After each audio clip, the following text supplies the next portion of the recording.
Alright, got them all sent out. God, I am very distracted today. Alright, so yeah, let's get to the main screen. Alright, good evening, everyone. Okay, got a bit of a crowd on the YouTube end, so that's pretty good. Alright, so yeah, I decided to drop PNG Avatar tonight because I don't know, the idea just kind of popped in my head. See, as for what to do a reaction of tonight, yeah.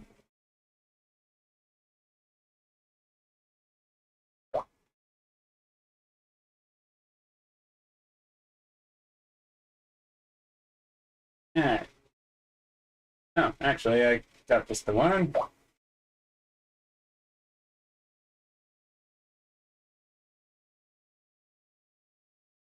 Yep. Joshscorcher's top 15 worst consoles. Mainly because I tried to do a reaction of this once, but I completely forgot to turn on the audio, so... which villain do I like? Good question, actually. Actually, that's, I kind of got a lot of good options. There's Death the Wolf, who's a force of nature villain. There's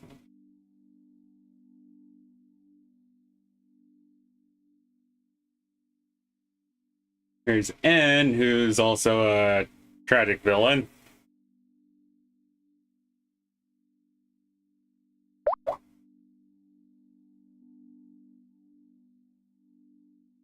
Then you have all the Kirby bosses, which are basically just cosmic horrors that he just inevitably beats up.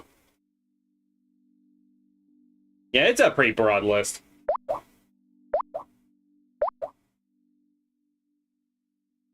Oh, classics. Yeah, that's fine. You go do practice. Stuff's important. Alright, so anyway, let's go ahead and get started on the reaction. And while also getting started on the drawing. Yes.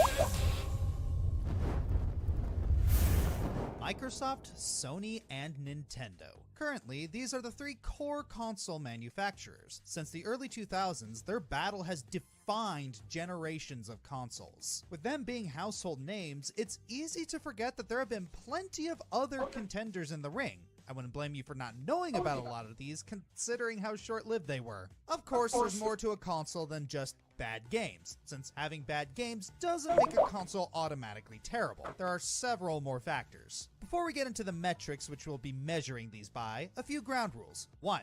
No knockoffs or bootlegs. These have to be officially licensed and sold. 2. Cloud. Yeah, that's a shame. I was kind of looking forward to seeing the Soldier Boy consoles. Oh, yeah, Nightbot's just kind of trigger happy. Sorry about that.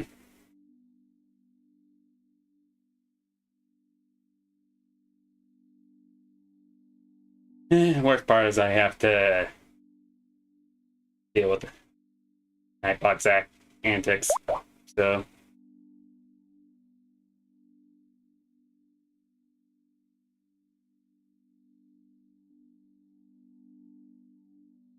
Cloud gaming services are allowed if they have consoles that don't require PCs. 3. No plug-and-play consoles. They're way too easy to mock and don't really count in my eyes. Yeah, I also don't count the plug-and-play consoles since a lot of them just kind of cost either like $30 or $50, and honestly, that's just chump change.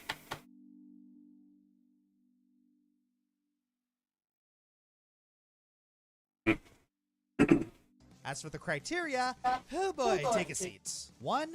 Bad and or limited library of games. Consoles are kind of pointless without them after all. 2. Overpriced console or games. And yes, we will be adjusting for inflation.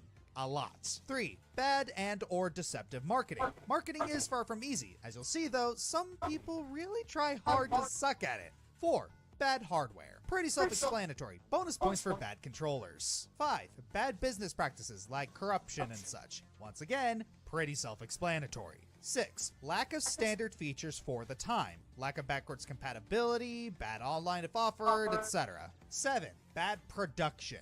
Not a bad thing by itself, but when it results in a thing like this, well, yeah. 8. Bad gimmicks. If it doesn't contribute to the overall experience, if it feels tacked on, it becomes a factor. Got it memorized? Before we get started on this roller coaster of history, I want you to pay special attention to adjusting for inflation, because you really... Worst game that I've played? Probably Sticker Star.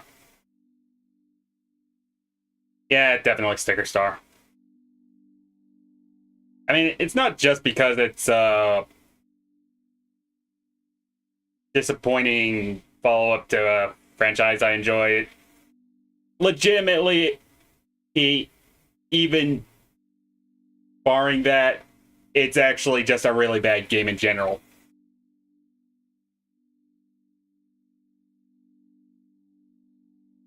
Honestly, if it had Super Paper Mario's gameplay, I don't think it would be as hated as it already is. Heck, I think it'd probably be an improvement. You do begin to realize how much your parents sacrificed all their hard-earned money. If they unfortunately bought you one of these consoles, be sure to tell them how much you appreciate them.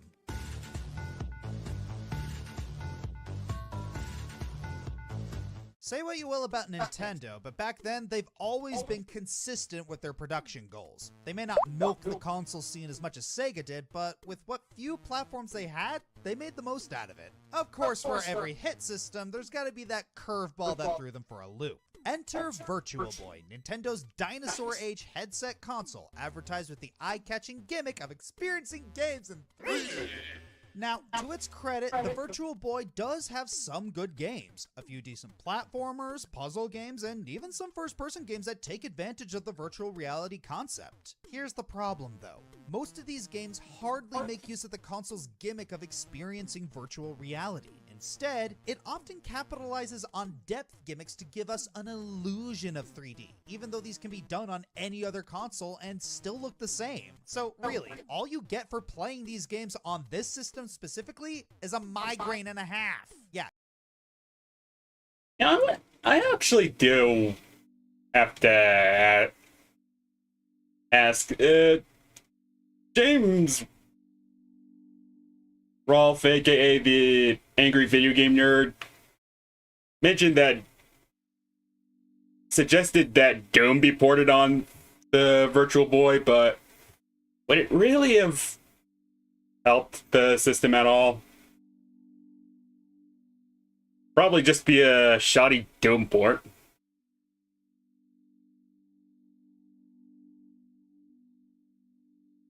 Get used to all those crimson pixels because they're not leaving your irises. To make matters worse, only a handful of the games were released in North America, with half of the entire library unlocalized and a few more canceled due to the console's failure. Given that it's sold for $175, with an adjustment for inflation at $315, why fork your wallet for this mess when you could just buy a Game Boy? Talk about self-competition.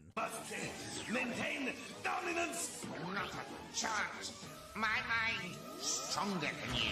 If I had $1 for every dated product that promoted fake 3D, I'd have enough to buy 8 double cheeseburgers. Which is a lot, but just Not as much as I expected. Sadly, in this economy, that'd only be like one double cheeseburger now. Fucking tariffs. It goes without saying that this is Nintendo's worst performing console, hardly lasting for a year with only 770,000 units sold. On the bright side, while it failed the virtual reality scene, it did pave a way for the bigger and better headset consoles that we have today. Even Nintendo ain't ashamed to reference this little fella every so often. I really can't be too mean to this console. It tried to do something new for its time, and while it didn't do it well, it's mostly pretty harmless. Well, except for the eyes. Yeah. Let's be fair here. For all of the console's kinks, it didn't really hurt anyone enough to warrant a lawsuit, unlike the N64. R.I.P. Mario Party players. On the first day of Christmas, RCA gave to me a telephone? A keyboard? No. Oh yeah, I remember this thing. It was... Okay, so a little bit of background. I actually remember a video called Top 10 Worst Consoles You've Never Heard Of by Bennett the Sage. Apparently this console was also featured on the list, and amazingly, as an amazing coincidence, both he and Joshscorcher chose the exact same #1 entry. I won't spoil that just yet, but yeah, one of these days I should probably do a reaction to that video as well. And maybe Cougar Larry's worst console list, since he actually had a couple good suggestions for that one. No, seriously, what is this thing? Actually, it's one of the very first consoles to play ROM cartridges, the RCA Studio 2, aka RCA's attempt at outgunning the console that got away. Created in 1977, back when video games were still blossoming, this barely managed to survive for only a year. Its biggest Is Wooden competitors Man's were the background ColecoVision, stage. Television, and the Atari 2600. One of the few non-wood consoles from the day. It didn't stand a chance. It only sold around 60,000 units. Compare that to the PS3's 87.3 million, and you really get a sense of the scope. So what happened? How did the RCA fall short at the finish line? Its going price back then was $149, which, thanks to inflation, measures up to about $657 nowadays. But was it worth the price? Not really. Unlike other consoles, it didn't have color, which really hurt its stand in the market. And it didn't even have a joystick. Instead, it just had number keypads for controls on the console. Not that they helped, considering how unplayable most of its library was. Looking back, it's kind of weird picking on this one, since it came out during a time where standards weren't really high for gaming. Then again, you look a little deeper and see how it did everything wrong. It tried to one-up its competition, only to fall flat, and it feels even more dated than it was supposed to. But hey, it did bring us something amazing. Joyce Weisbecker, the console creator's daughter, learned how to program the device and became the first lady commercial game designer. Not bad, Boomer. Gosh, I felt dirty saying that. Word.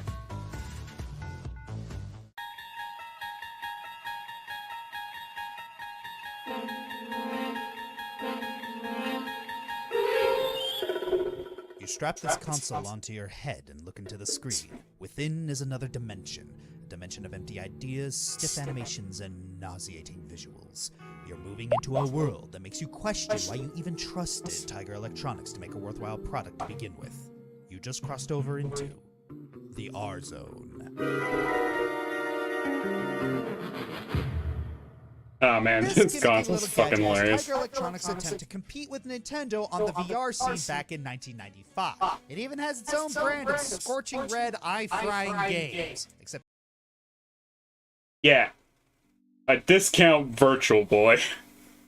That is the level of fail that we're on for this console. this time, instead of wearing it like a headset, you strap it on like a visor. An obvious move to cash in on style points 20 years early. Wear Google Glass without looking like a dweeb. Okay, maybe not. Then there's the controller. Man, is this thing ugly. The buttons are stiff, and it's got so many menu options that it's easy to confuse them and press the wrong one. Good thing the off button is close by, though, because that's clearly the most important one here. And the games? It's the same juvenile LCD gameplay you get with a Happy Meal, aka every other Tiger game. There's no 3D, no use of VR, nothing. The immersion gimmick is completely pointless, so much they made a handheld version of the game to amend that. Granted, it handles better, but they're still improving over burnt garbage. The R-Zone is no more than a glorified accessory that squeezes itself in between the console market for a quick buck. Granted, it's cheap enough to last a couple years, but there's still no novelty to be had here. The LCD graphics aren't charming anymore, even in Tiger's prime. Nintendo may have had its days with the Game & Watch, but even they knew when to leave the scene. Yeah, I think it's a no-brainer that anything made by Tiger at the time hardly warrants professional judgment. It feels a bit redundant to pick on this company, really, especially since they didn't charge much for this thing. But if you're gonna put yourself in the same market as Nintendo and Sega and claim you can hang with the big boys, then the scorn that comes with it is all on you. I mean, to be fair, it's really hard to improve on garbage, Okay, so... whose idea was it to make a phone into a gaming device? In 2003? Yeah, now I got your attention. Oh man, I remember when mobile games were still experimenting with what they wanted to be. I miss those days.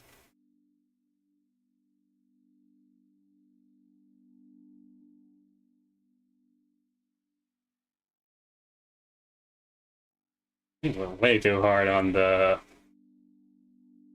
mobile ports.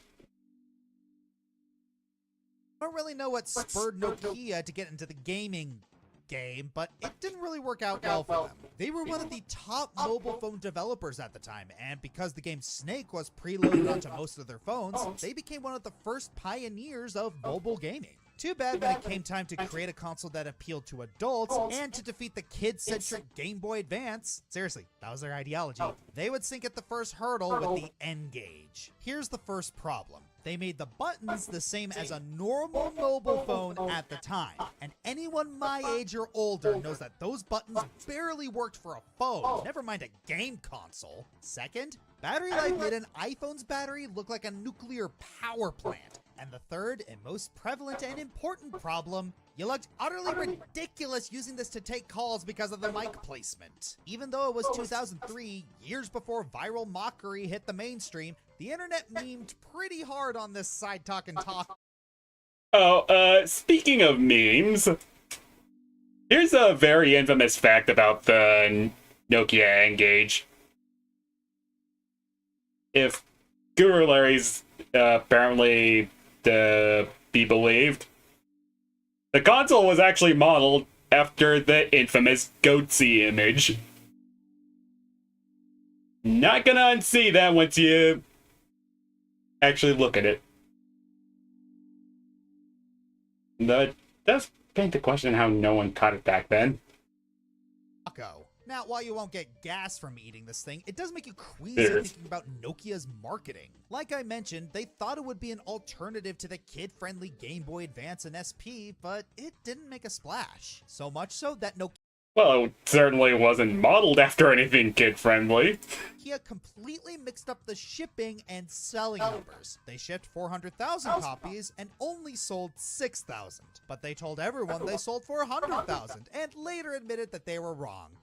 Gotta love it. Now, I will give Nokia some credit. The N-Gage QD they released in 2004 was a massive improvement that made the device more user-friendly and sold it at a lower price. Plus, they had two successful games with Pocket Kingdom, Own the World, and Pathway to Glory. But even with those boons, the N-Gage was already gasping for air by the release, and in 2006, it was discontinued. While the N-Gage was an interesting device and had a good concept behind it, it was just too early for a game phone hybrid console when the Game Boy Advance and later the PSP and DS just blew them out of the water. Nowadays, mobile gaming is so big that it's suffocating to a degree, but back then, it just wasn't enough to engage audiences. You know what? I'll kill my co-writers later. Bigger fish to fry.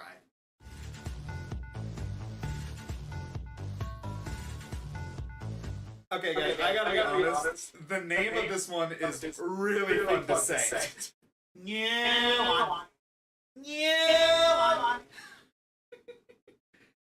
And that's about the only good thing I can say about it. At first, no one even knew what the Nuon was. It was kept under tight wraps and just called Project X, and was advertised as the true contender against the other next big consoles. What did we actually get? A DVD player that could play certain games. Wow! What a unique and revolutionary concept at the time! Except when the PlayStation 2 came out the same year and did it too. And guess which one came out on top?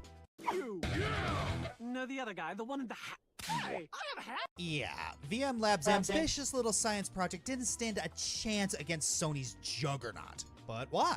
Well, for starters, it had a really limited library with only 8 games and 4 movies to its name. At least half of those games were either ports or rip-offs, and the movies were titles that no one would ever ask for, such as the essential Tim Burton's Planet of the Apes. I'm disappointed for you. Also, just look at the price. Originally selling for $499, which would make it $774 after inflation. Now compare it to the PS2, which could also play DVDs and had a humongous library, and ask yourself, why would I pay $200 more for a console that offers less?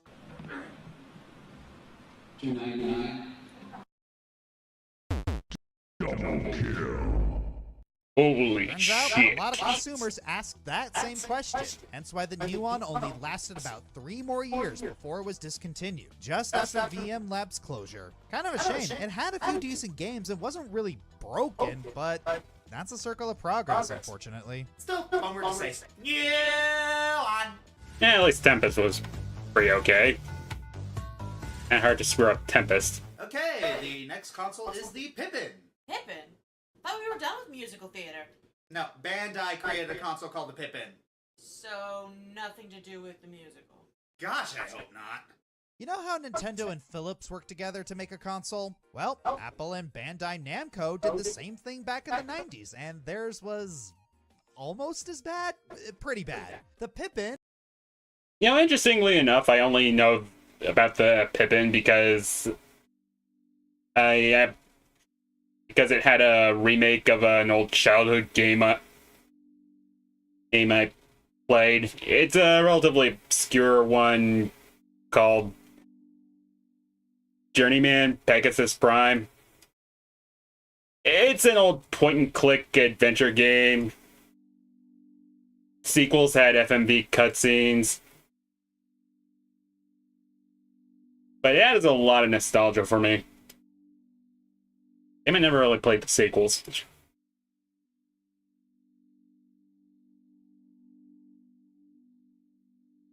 or the Pippin at Mark or at World, because someone just had to have dumber names before Square Enix. Whatever you want to call them, these were originally released in Japan and worldwide in 1996. And it was honestly pretty dead on arrival. For one, its price point was $599 US in 1996, which is more than $1,000 today. And for those lucky Americans who did have $600 in 1996, the most they got for games were sucky education games. Europe was even worse since it only got one game while Japan got all the good ones. Well, decent ones, mostly being the occasional Gundam, Dragon Ball, and whatever weird properties Bandai had at the time. Even with those decent games though, the Pippin only sold 42,000 units and was discontinued in 1997, a year later. And that's pretty much it. It was a failed console from the beginning and didn't last long at all. Though I can also make fun of its controller, called the Applejack. Okay, I don't know if I want to make a pony joke, a cereal joke, or even a boomerang joke, since it looks like a boomerang hit a Game Boy.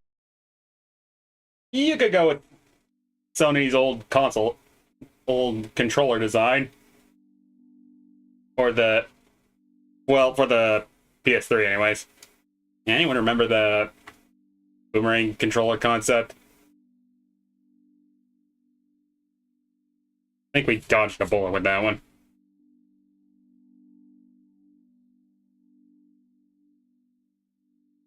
Boy. I guess I could go into more specifics about the confused hardware choices and the apparent internal confusion about whether or not it was supposed to be a game console or a computer, but we got other stuff to get to. So I'm drawing a PNG avatar for Maractus OC, specifically my Maractus Zona. Probably gonna use it for my Gen 5 Dream Team hunting.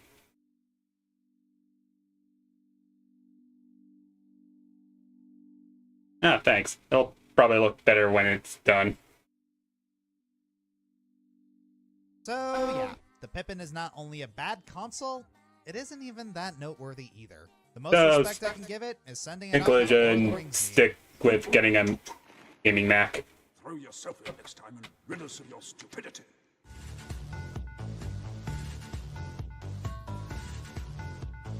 Around the tail end of 2019, Google offered to the world an experience known simply as Stadia, a cloud gaming system that boasted a whole library of games to play on your TV and smart devices without the bulkiness of your regular console. Gamers were excited, especially Twitch streamers. At last, the world welcomed Stadia with open arms, and This sucks more than anything that I've ever sucked before.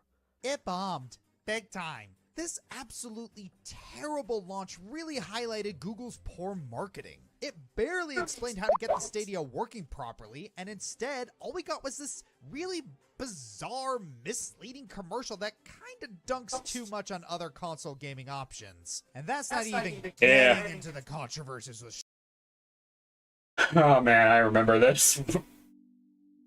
Controversy. It actually gets you.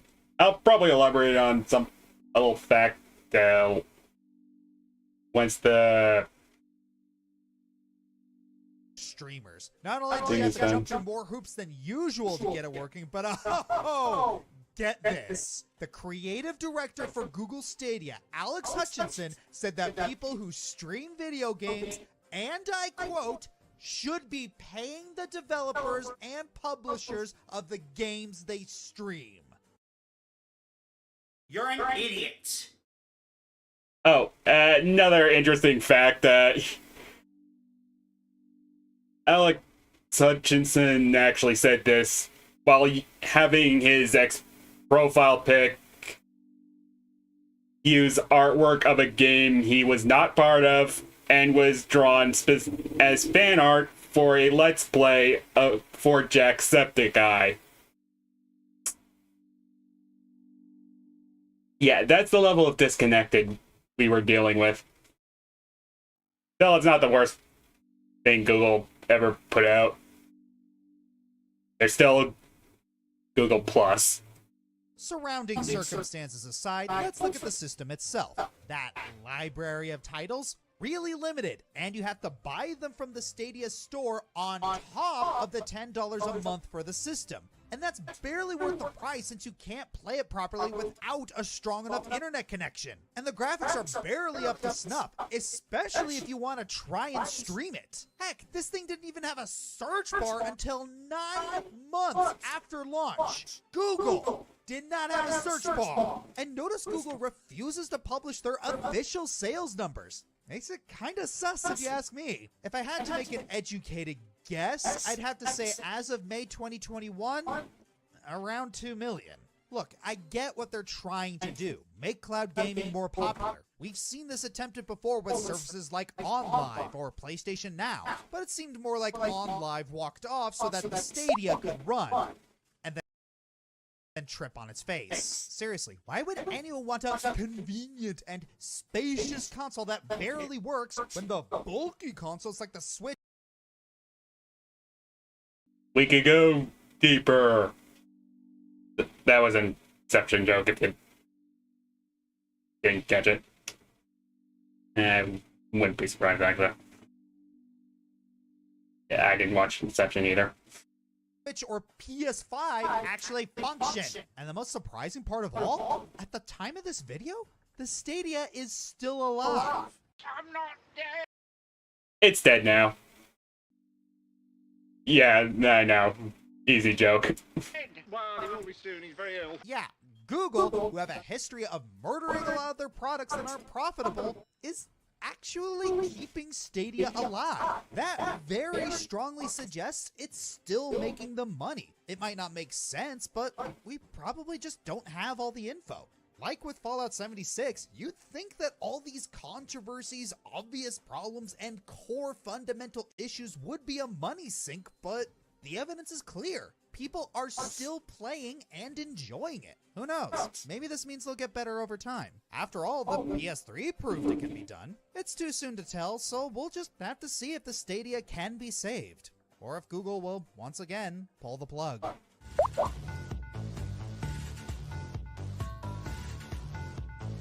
In this day and age of 4K gaming, the bit wars seem almost quaint by comparison.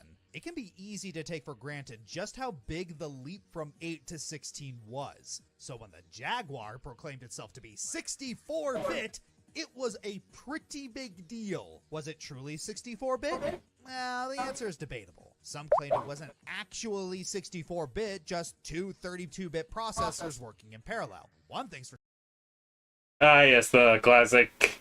Now you're breathing in manual joke.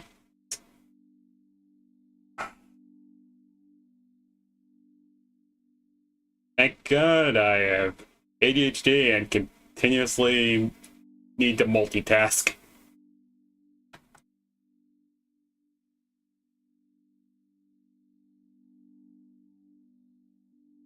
sure, Atari was so confident in it, they made it into a slogan. As for the games, there were a lot of issues. While there were some worth playing, most of them weren't. This is due to a lack of third-party support, which was due to the games being difficult to program. Though, good luck trying to play any of them with this monstrosity of a controller. Atari's really bad at those now that I think about it. On a side note, the Jaguar really got screwed when it came to overseas markets. It took Atari forever to release it to all of Europe. Germany didn't get it immediately, and Spain got it 2 years later, on April 1st. Not joking. No pun intended. Of course, Europe was downright lucky compared to Australia. In 1993, USD to Australia was around 1.5. If there were no tariffs, it would be 375 Australian dollars. But there were tariffs, and they raised it by an additional 325 Australian dollars. In 1993, for Americans, that would have been a $217 tariff. Adjusted for inflation, that's tariffs. basically paying Always screwing over the console $401 market. extra for a garbage excuse of a console. Did I do the math, Atari? On top of all that, we have the dang, that's a CD mood. add-on.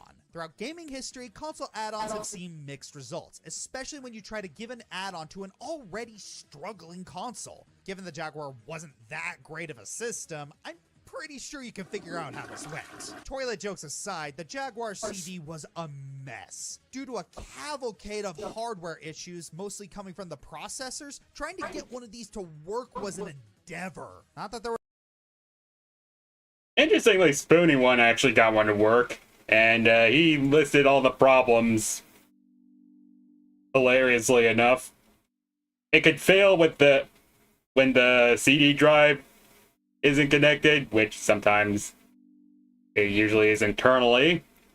It could fail when and it's not able to read CDs.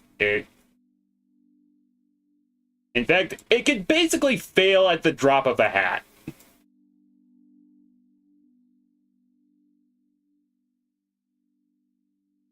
And I remember when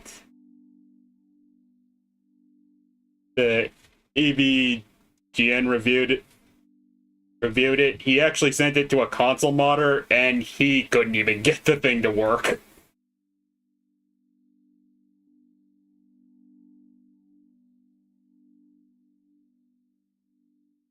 Man.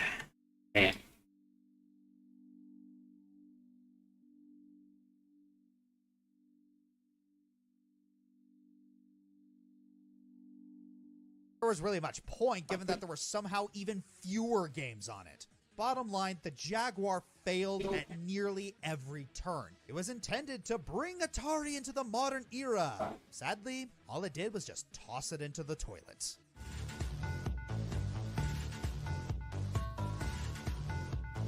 I don't think I'm being controversial when I say EA is like a plague upon the gaming industry. And much like a plague, they somehow managed to spread everywhere. Ooh, too soon. Anyways, much like Sega or Atari, EA was once in the business of making consoles.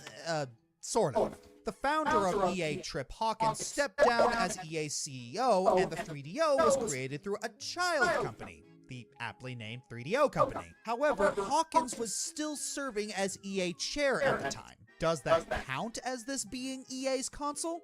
Well, as long as I get a pick on EA, I'm saying yes. So, what's so bad about the 3DO that gets it on this list? Well, it'd be easier to list what isn't wrong. Point the first, bad console design. Let's face it, humans are vain creatures, and aesthetics can and do make a difference. The 3DO looks like an ancient VHS player. I know people joke about calling the Xbox Series X a brick, but this is just ridiculous. Point the second, price. Yeah, you know you can get a brand new PS5 with a disc player that will set you back about $500 or so, assuming you can get one? A brand new 3DO was asking $700. In 1993, adjusting for inflation, that's a little over $1,300.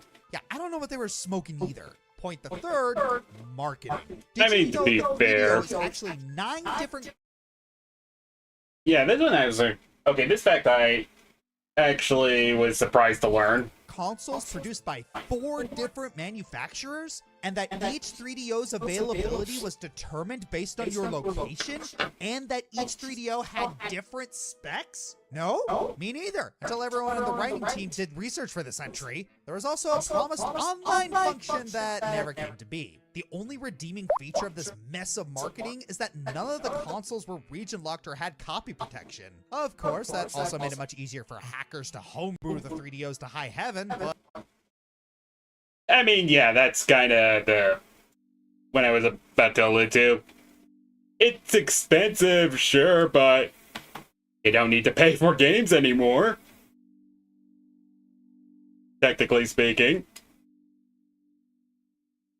So I call that a bargain.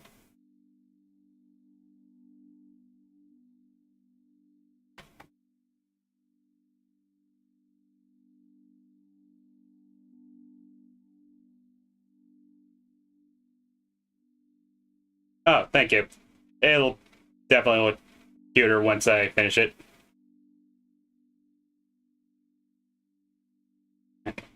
Oh, yeah, no. And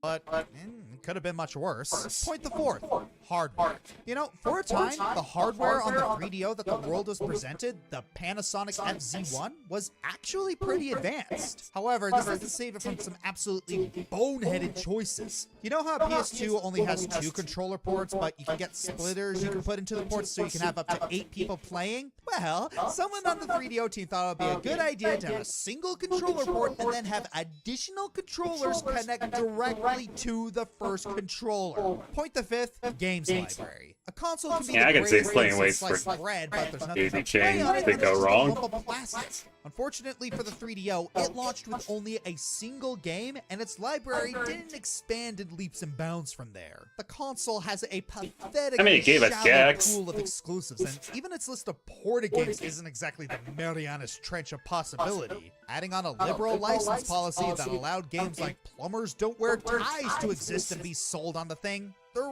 really wasn't much reason to have this console. Ultimately, the 3DO was a misguided concept from the start. From a troubled production to some baffling choices in hardware and a couple gimmicks that were pretty worthless, the 3DO just faded into obscurity almost as soon as it was born. R.I.P. 3DO.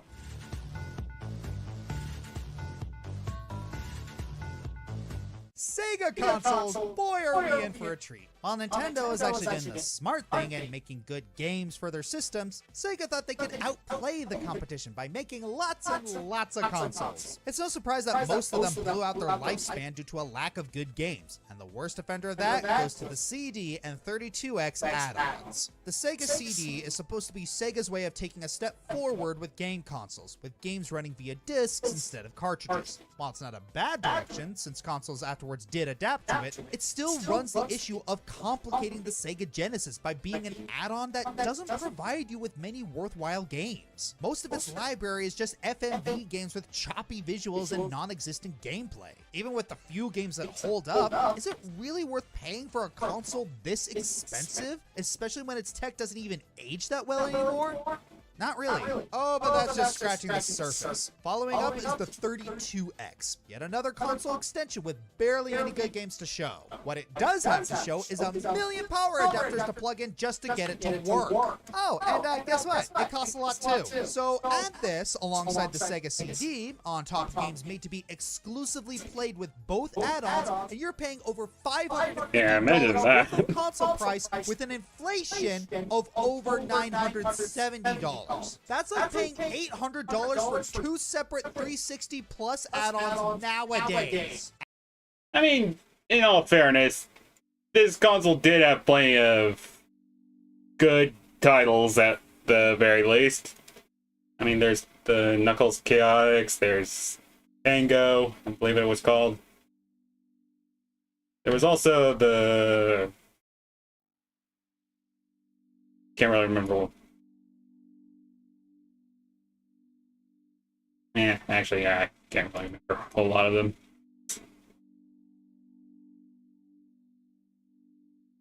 What I'm saying is, yeah, the consoles kind of sucked, but some good came out of it. Adding insult to injury, 32X is what the US gets as their exclusive console when Japan already has a martial artist beating them over the head. So while the US has to wait 6 months for Saturn, all they can do is build an iron lung for the Genesis and watch it slowly get crushed under its own weight. Man, we were chipped. First time. And it didn't stop there either. There's even the canceled system Neptune, which was originally planned to be a standalone console for 32X. A little confusing, given that 32X was originally codenamed Project Mars, and oh gosh, this is getting a little hard to follow. Looking at what Sega did to their classic console was depressing. The whole thing was one miserable decision after another that ultimately led to the company's financial crisis and pulled it out of the console scene entirely. At least it does serve as a cautionary tale for future console markets to focus on the importance of user-friendly products. Yeah, the attempts at gimmicks are still there, but man, I mean, we kind of learned that already with Atari, but I suppose that lesson needs to be the Atari 2600 was a legendary titan among classic gaming, and arguably one of the pioneers of mainstream gaming. While it was still going strong, Atari had the idea to try and one-up their own child with the 5200, which boasted better graphics and controller function than its predecessor. Instead, the 5200 fell flat. What really didn't help was that it came out during the video game crash of 1983. Yeah, remember that? Where the gaming industry took a financial downturn thanks to really, really bad games?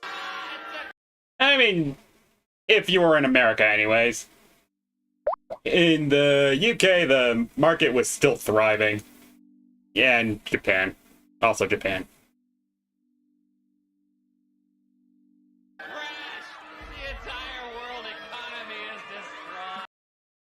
I kinda improvise them, honestly.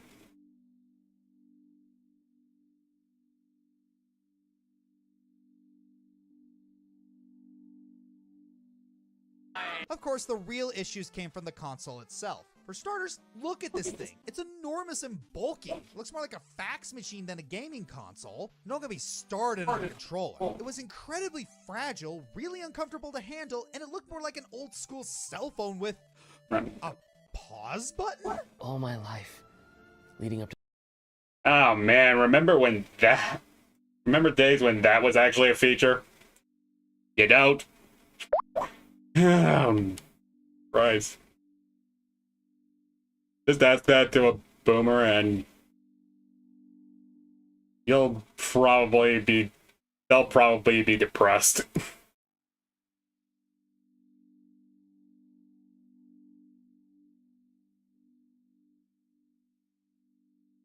Oh, thank you. Up to this moment has been worth it. Every last second. I am truly blessed. Okay, joking aside, the pause button was a genuinely new thing at the time, so that's one good thing about this controller, out of literally nothing else. Other than that, there were also complaints about how the 5200's games were just enhanced versions of its predecessor's titles, and it couldn't play the actual games without an adapter. While it didn't have heavy competition, only going up against Intellivision and ColecoVision, it only managed barely over 1 million sales at $269 for at least 2 years. On the plus side, the outdated 2600 continued to thrive until the 90s, and Atari was a lot more careful with the 7800, with actual backward compatibility, while the 5200 is just a product of bad timing, little effort, and really confusing design choices.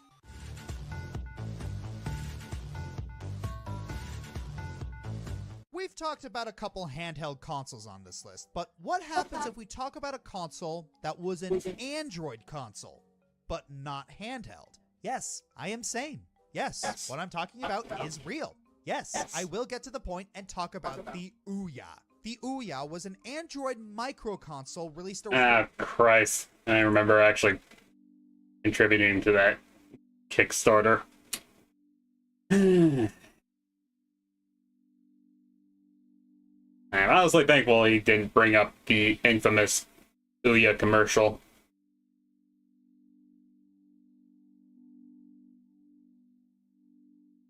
originally in 2013 after a successful Kickstarter campaign that Side note, do not look up the Ouya commercial. raised over $8 million in 2012. Unfortunately, like a good number of Kickstarter campaigns, what was promised and what was given were two different realities. The console on its own was honestly not that bad. It worked for the most part, but there were some issues. Those being poor connectability with the internet, Oh, no. a subpar controller with input lag, oh no, and a poor performance of mobile games compared to when played on mobile. Oh, yeah. Unfortunately, those three things are all very important items needed to make a good console. The other thing needed was games, which the Ouya was pretty light on to begin with. To balance that, Ouya Incorporated created the Free the Games Fund, which helped budding developers with funding by matching indie crowdfunding campaigns up to $50,000 as long as the game was Ouya exclusive for the first 6 months. But that didn't do much when the first two games successful with this program had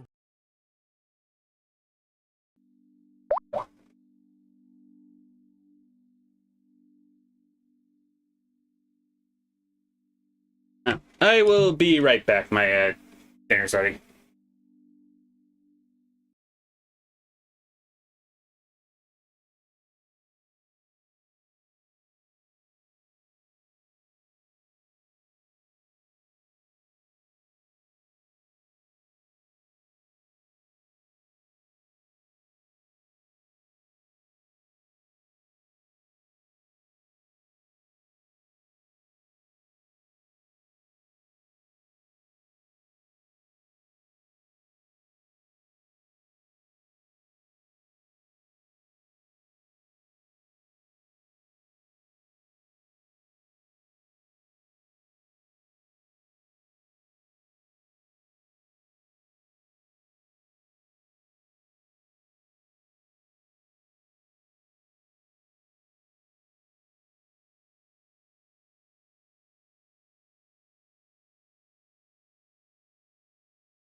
Okay, I'm back. Sorry about that.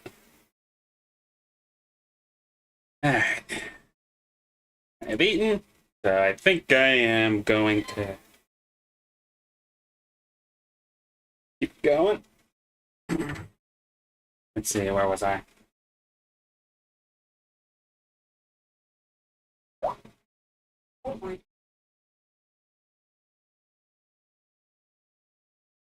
Yeah, that doesn't work. I almost forgot to turn the audio back on. The Free the Games Fund, which helped budding developers with funding by matching indie crowdfunding campaigns up to $50,000 as long as the game was Ouya exclusive for the first 6 months. But that didn't do much when the first 2 games successful with this program had reports of people artificially inflating their campaigns to gain additional funding from Ouya. Because of course, whenever someone tries to help the little guy, people always try to find a way to abuse it. While Ouya did fix these Oh, hey, they know the Kickstarter motto.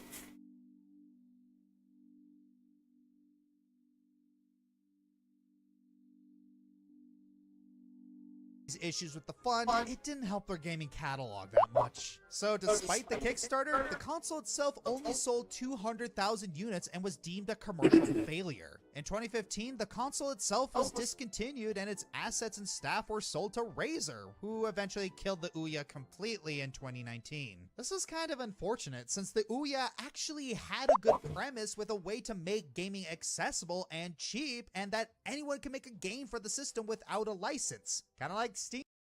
I mean, we kind of already have PCs, so it's already kind of working. Greenlight, or the Atari 2600, or the 3DO. Okay, maybe not that good. Nevertheless, when compared to the juggernauts that were the big 3 console developers and how mobile gaming was already starting to get way better with the release of the iPad and Android tablets, there was no reason to choose a home console that played mobile games worse than a portable phone that was better in performance and accessibility.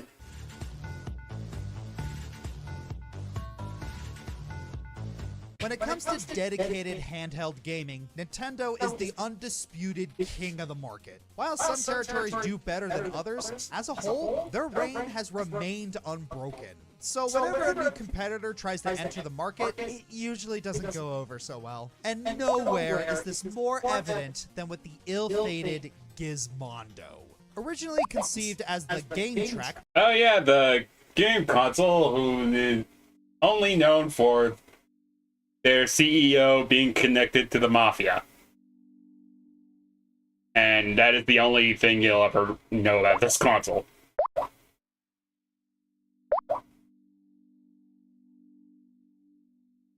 Oh, hey, Vip's design.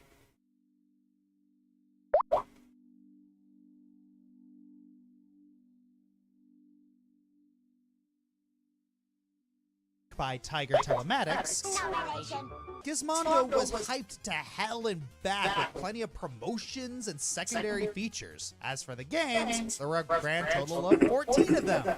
And with such games as Sticky Balls and Mama Can I Mow the Lawn, it's not hard to see why this thing bombed. The Gizmondo launched with a price of $400. For that, you could have easily gotten a PSP or DS with some games. Keep in mind, this was a handheld in 2005. There was a less expensive version that came with built-in advertisements. I mean, on one hand, I'm appalled that a console with built-in advertisements was even considered. On the other hand, I'm betting some exec is looking at this and going, write that down. Thankfully, we don't have to worry about that currently, since Steam banned games that ultimately had the advertisements like that.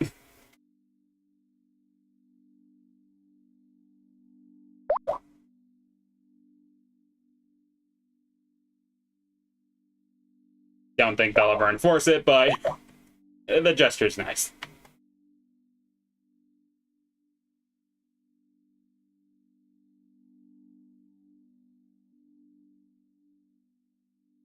Allegedly, the servers that were supposed to play said ads were never activated, so... Whoops. There's also the fact that the CEO, Stefan Eriksson, was linked to the Swedish mafia, further destroying this console's already terrible reputation. All these factors led to the Gizmondo being discontinued after less than a year, taking the manufacturer with it, and being the worst-selling handheld console. In hindsight, I'm really not surprised that this thing failed.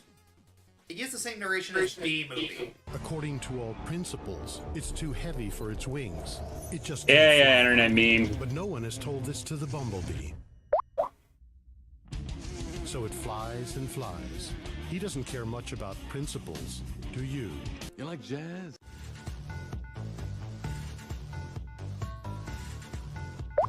Given how the licensed Nintendo properties on the CDI practically birthed a new art form, it's easy to forget that there was an actual console there. Sometimes Philips did the same. The CDI was definitely an interesting experiment. For starters, it was marketed as a multimedia system first, game system second. Gee, why does that sound familiar? As a game system, the CDI was, well, bad. Let's get the obvious thing out of the way first. The second controller port was on the back of the console. That's the kind of design flaw so blatant you swear it was done for the sake of it. And the controllers themselves were bizarrely designed. If you thought the N64 controllers were designed for alien hands, these seem to be designed for Lovecraftian horrors, one for each ultimate guy. What the hell did they do to that Controller. While most of them were wireless and the wireless worked very well for something from 1994, none of them were conducive for gaming, especially with D-pads and joysticks that had little in the way of solid grip. A more dedicated gaming controller came out much later, but why would anyone want it at that point? For being one of the first CD-based consoles, the CDI had little to offer in terms of games. Most of them were limited to interactive museum tours or edutainment games. Of course, you can't talk about the CDI without mentioning the infamy that was the licensed Nintendo games. We've all seen the parodies, we've all seen the memes, so I'll sum it up like this. There's a very good reason Nintendo refuses to acknowledge these things. It really makes you wonder why the creator bothered to take down the fan remake. Apparently it was because they were afraid of a cease and desist. You do realize that Nintendo would have to acknowledge that these games were made if that was the case, right? I wouldn't underestimate Nintendo's lawyers. I mean, let's not forget this was the same company who literally went after a porn parody just so it wouldn't tarnish their name. I am dead serious, they actually did that.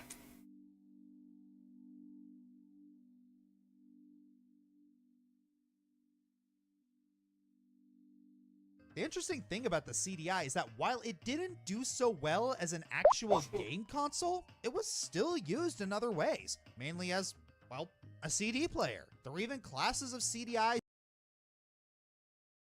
Nightbot is a robot hit. Arguing with it is like arguing with a brick wall. Yeah, trust me, as someone who had to deal with AI, like chatbots for medical appointments, those things are freaking annoying to talk to. The sooner AI dies, the better. Is designed for use as presentation hardware, so it's common to see businesses utilizing one of these. Heck, it was one of the first consoles to have online capabilities. They were far from stellar, but it was definitely bold for the time. In the end, the no, just it's not generative AI, but it's definitely designed to moderate chats. So I guess in a sense it's programmed to be similar to AI.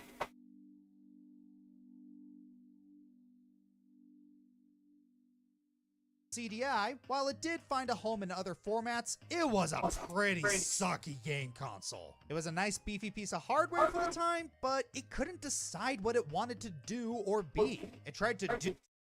Yeah, to be fair to the CDI, being a console wasn't exactly its primary objective, and it only pivoted that way because everyone wanted it to be a game console. It was basically kind of like the Kinect of its day. It's useful for literally everything except for what it was made for.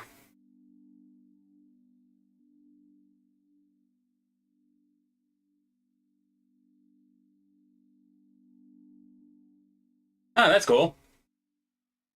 Do everything but excelled at none of it, which is far more than I can say for number 1.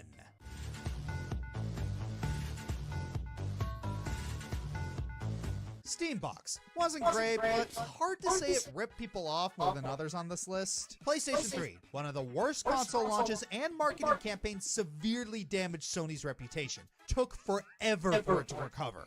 Vanilla Xbox One recovered faster than the PS3, but still not launched though. A launch that had its own video by Stop Skeletons from Fighting. Which, actually, yeah, maybe I should play that next, if we have time. Phantom, can't really call it a failure if it's never released, but still worth mentioning. Wii U, confused marketing ruined a potentially innovative console. Tapwave Zodiac, great hardware and good games hindered by lack of funds. PlayStation Vita, great hardware and support by Sony, hindered by lack of games. Gamecom, bleeding edge tech at an affordable price, hindered by abysmal reputation and lack of games. Hyperscan, AVGN tears into this proto lootbox e-reader better than I ever could. Hyperscan.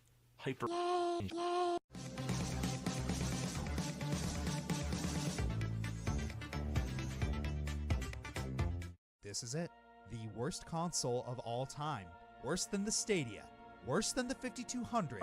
Worse than the Gizmondo. And worse than the dreaded CDI. Now, let us glimpse into what I have deemed the worst console of all time. Yeah, this was actually what I was talking about previously, where when I brought up Bent the Sage's top 10 worst consoles you've never heard of. Both he and Joshscorcher actually have the exact same number 1, and trust me when I say there is a very good reason it's number 1.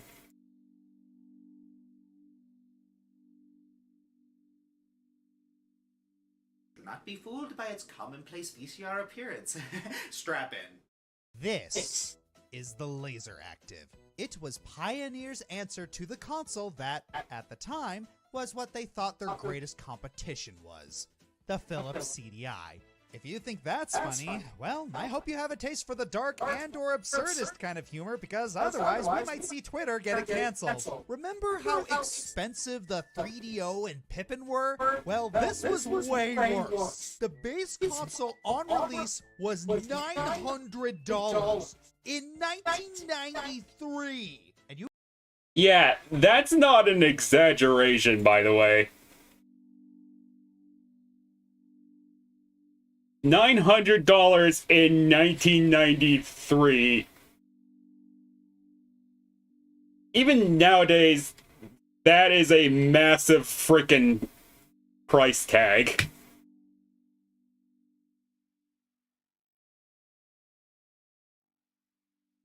You heard me. I said base. Because for some reason, incomprehensible to even Cthulhu, this console decided to take a page out of Sega's book by adding a bunch of add-ons to the console. Called modules, these pieces of hardware allowed you to play games for the TurboGrafx-16 and Sega's Genesis and CD. Oh yeah, did I say take a page out of their book? I meant literally working with them to replicate their crappy add-ons for Pioneer's even crappier console. And they were $600 a piece in 1994! And okay, so, something I should also add that was also part of Bent the Sage's video.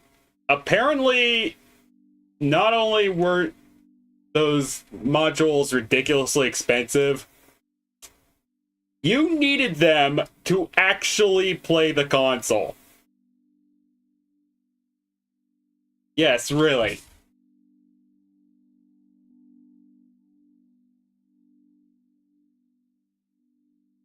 You have no idea just how bad this console actually is.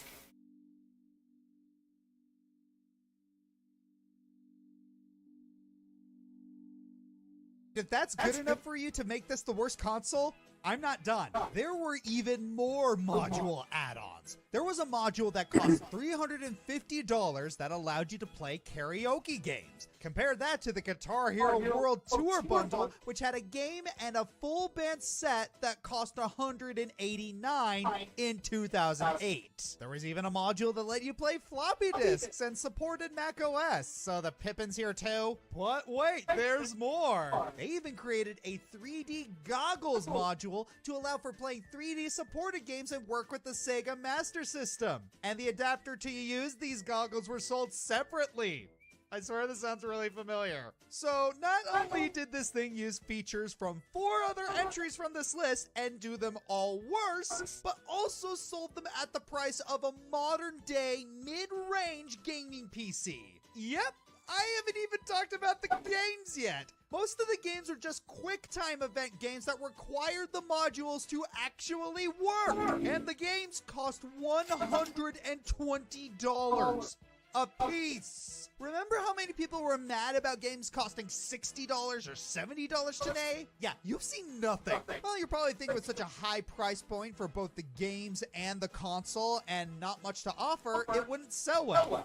And it didn't. Most places say that it only sold 10,000 units, but unfortunately, there isn't a verified source that gives us an actual number. That speaks a lot when a console failed so hard that we don't even know how little it sold. Yeah, this console also only got an honorable mention from Guru Larry's own actually worth selling consoles list. And that's really only because he couldn't verify if the thing actually sold at all. It really speaks volumes, don't it? Well, luckily for everyone, the Laser Active was discontinued in 1996. I think Pokemon, since that came out in the same year. With all of these issues, poor pricing, poor design, and a bad gaming catalog, the Laser Active is my choice for the worst console ever. And I'm so glad it isn't active anymore. I'm the Fiery Joker, and I'm glad I never had to spend any money on these bad consoles. I just wish I could spend money on a good one. I hate that joke aged well.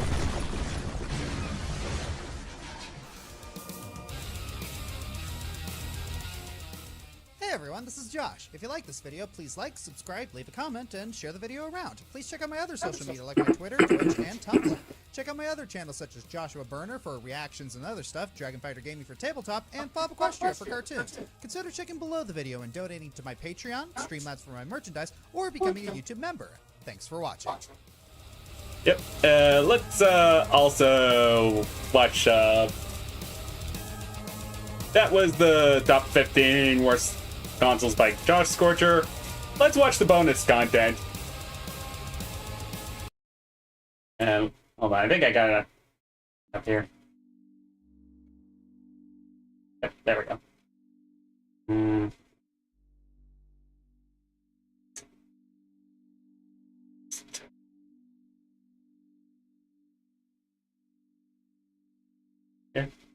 Yep.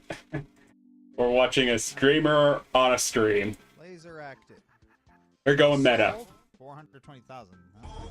Okay, something's not right. Something's not right here, guys. It says 1 year later, after sales of roughly 10,000 units, but this thing says 420,000. 420K. That seems like an immature joke. Immature joke. Check the edit logs.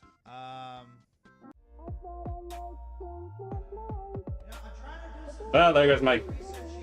Hey, monetize it. Oh, am I kidding? This stream never gets monetized.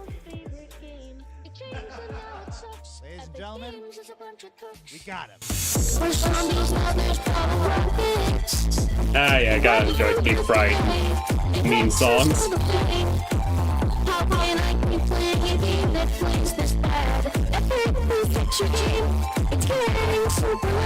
Price.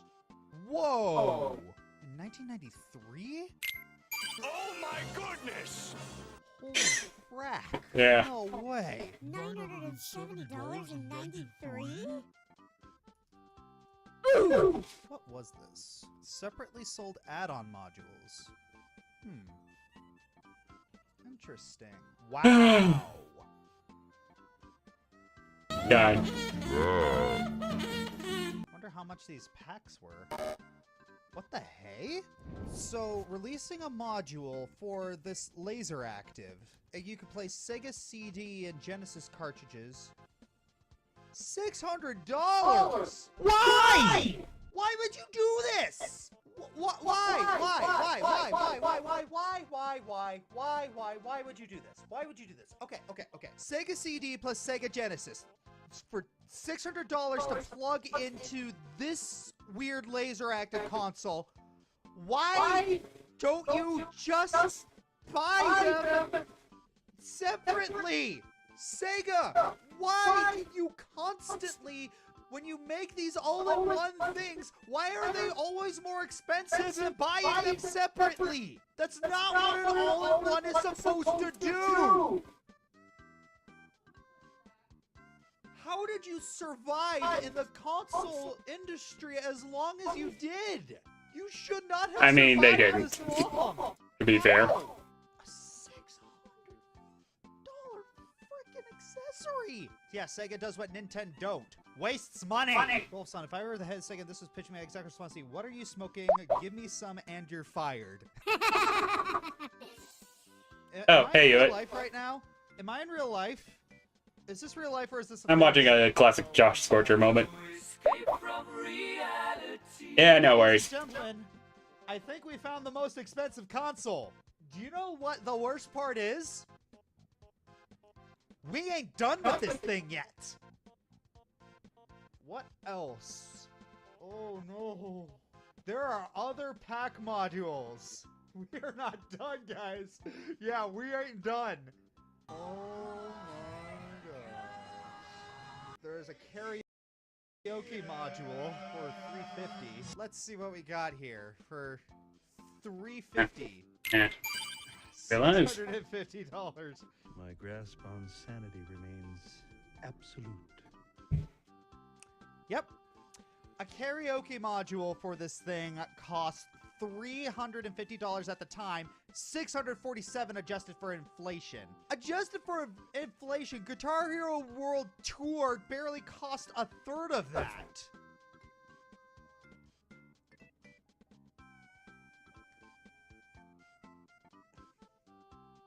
Wow. Now let's look at the other modules. Oh, the TurboGrafx 16 cost the same thing. Laser active 3D goggles. What the hey? What is this? Oh, they're battery powered glasses to sync with the. Oh, wow. What the? Never heard of that kind of 3D before.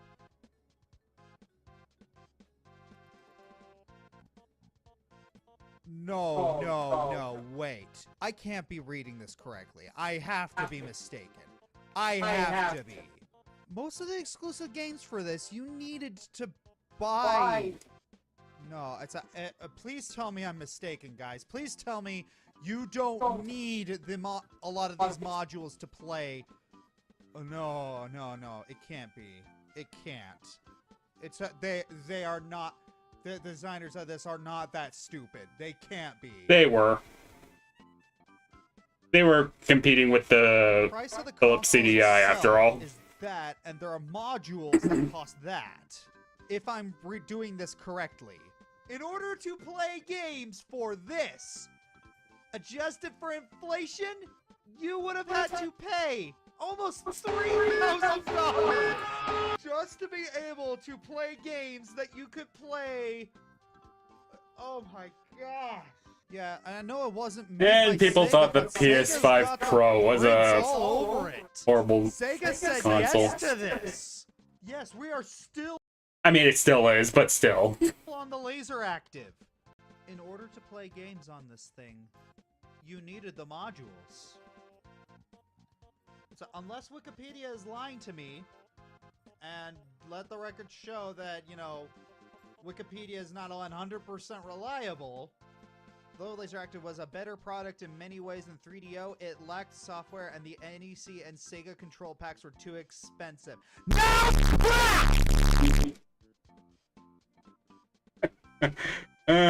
Classic. PlayStation 3, I am sorry I ever made fun of you.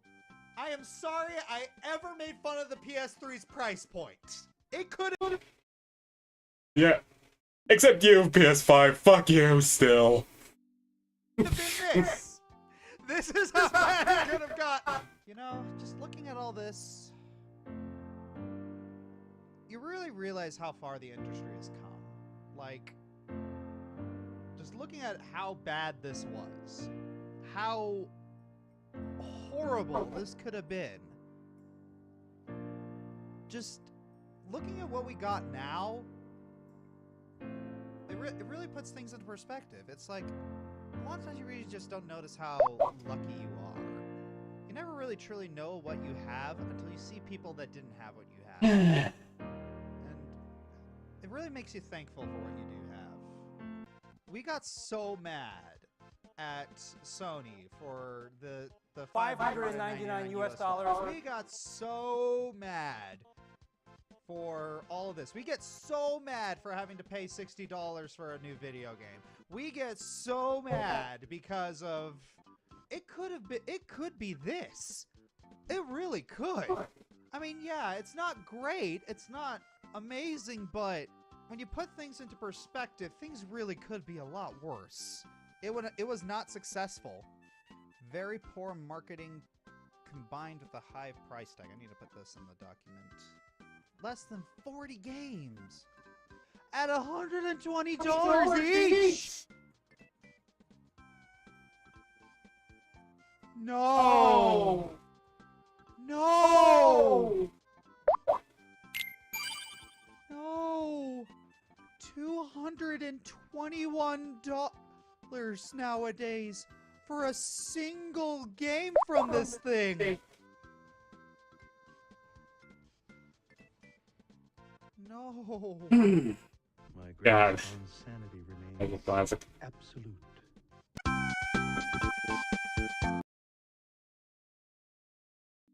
Let's see, what next, actually?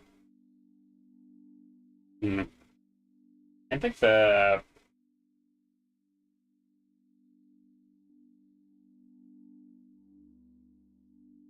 disastrous launch of the X-Bone would probably take a bit too long. Well, maybe I could actually look up the...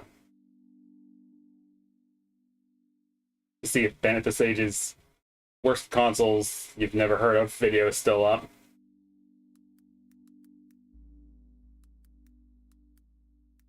Benefit Sage. Worst consoles you never heard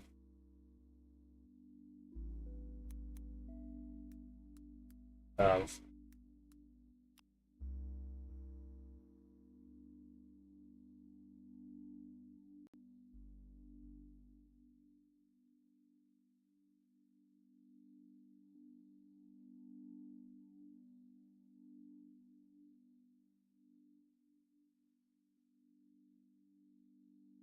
Dang it. Probably we've lost media. Dang it.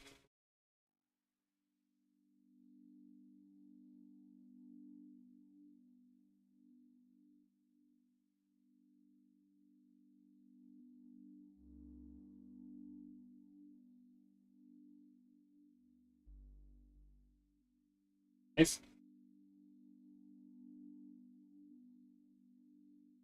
Yeah, it's probably lost media.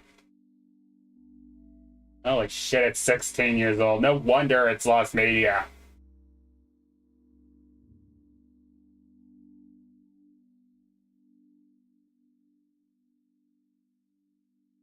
There's an archive.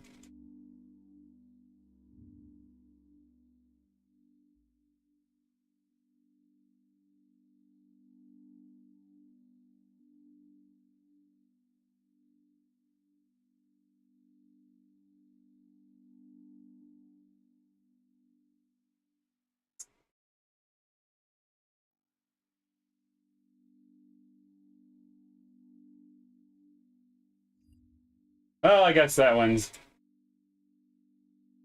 not gonna be watched, sadly.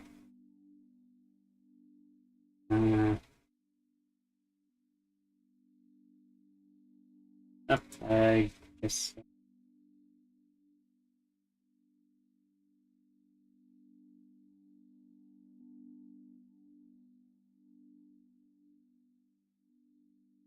Yeah, I guess I'll just watch another Joshscorcher video. This video is brought to you. Oh, it was fine.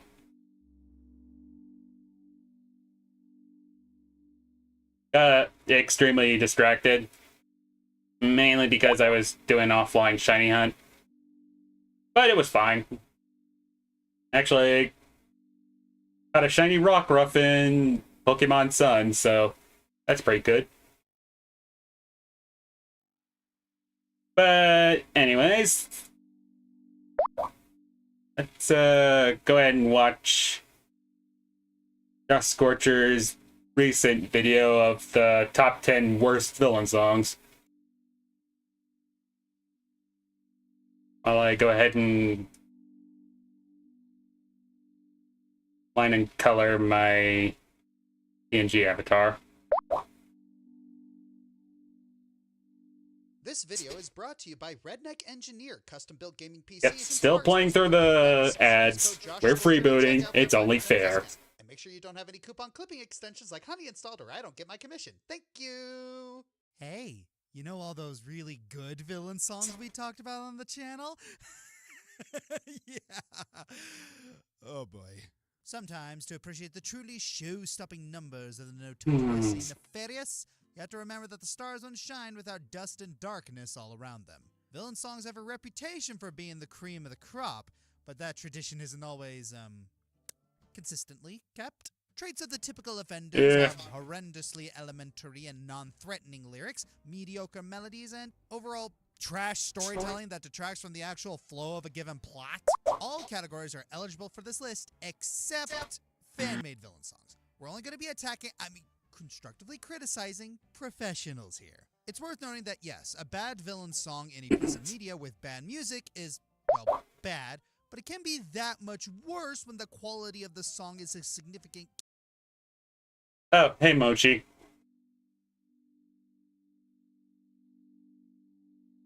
cave-in from the rest of the greater work. So, let the caving in begin!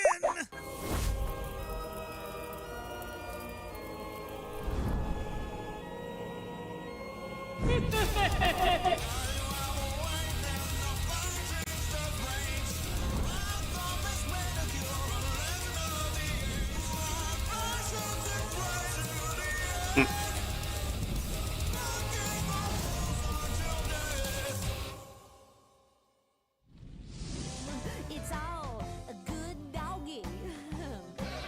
It's all a good doggy.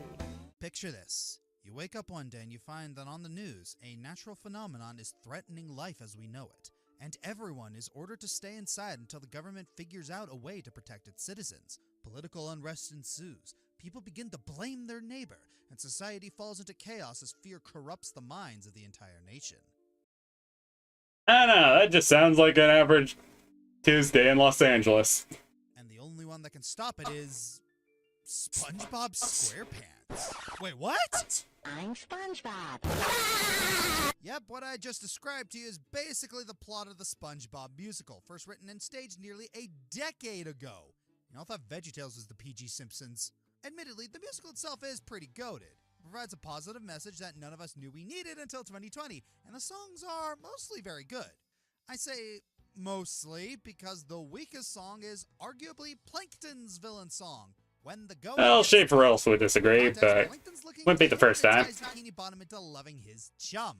Lucky for him, the citizens are all collectively scared of the giant volcano that's going to consume them all, leaving them vulnerable to his plan. But he can't have characters like Sandy or SpongeBob spreading around hope. No, no, no. He needs to keep them scared.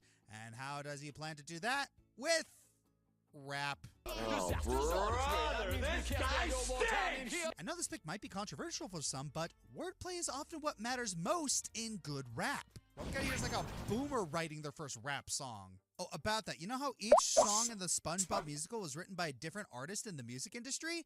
This number was written by T.I., a hip-hop industry professional. Aside from the bare-bones lyrics, the instrumental isn't anything spectacular. It's, I thought the song sounded better on the soundtrack CD, but I guess we can agree to disagree.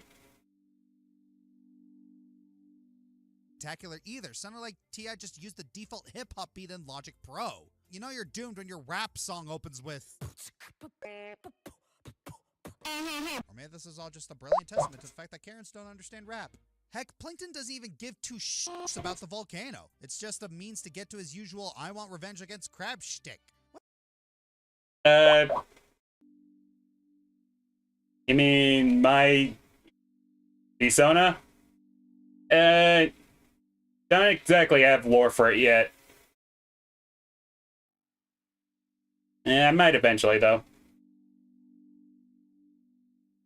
What a waste of potential. If you're gonna get this topical, have the villain song be about Bikini Bottom's overbearing government or the fear-mongering media like in No Control. He was actually pushing racism against Sandy before this. Make a song about that! Instead, we just get volcano bad, fear good, be scared, eat my chum, the universe is a hologram, buy gold.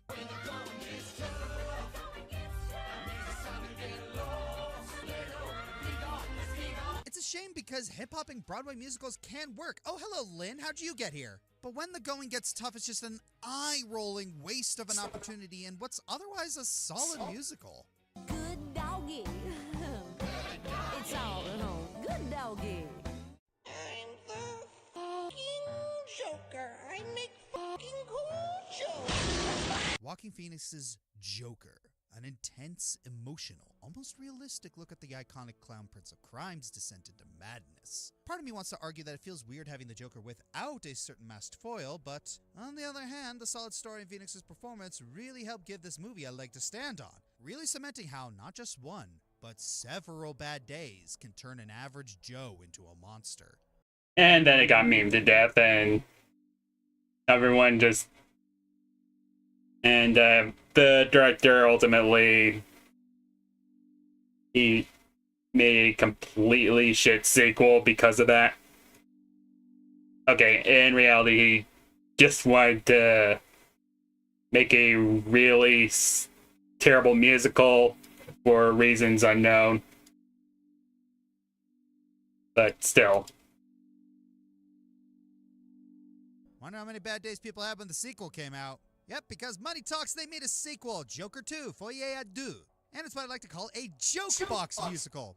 Because whoever greenlit this jukebox disaster was telling the world's worst joke. Oh, brother, this guy Between the weird genre flip and Arthur's abrupt change of heart about his new status, despite fully embracing it at the end of the last movie, it's not a great start. But hey, I like musicals, so maybe the songs themselves will be okay. I mean, you got Lady Gaga as Harley Quinn, because why not? What about Arthur himself? Maybe he'll surprise us. There's always a joker in the pack, and everyone laughs when he's down. I think I'm having a skunk. Well, I'm definitely surprised, because Joaquin Phoenix can't sing. You surprise me to how you are. His singing is so warbly and croaky. It's like he's trying to convey some somber emotion, but he doesn't have the range to commit to it. It's like he's mostly mumbling throughout the song. To quote the man himself, he couldn't carry a tune to save his life. I don't know if I can really comment on the song itself or the visuals. Like, visually it's nice, but the shit between the courtroom scene and the song itself is really jarring. The lyrics are great, really fitting for Arthur's situation, but it's mostly because it's a cover, a soulless cover, and a soulless cash grab musical that grossly misunderstands DC's most iconic villain. TLDR, just stick to the first movie. Don't even bother with this one, especially if you love musicals. Yeah, I consider the Dark Knight to be the true sequel anyways.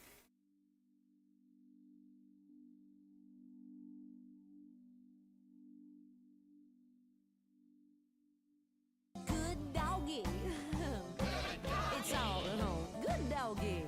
Anyone who can't appreciate this deliciously wicked tune must have a heart that's 2 sizes too small. You may have noticed I neglected to mention the version on Glee. That was intentional. That was intentional. That was intentional. At first, you really have to ask yourself, why does everybody take a shot at Glee?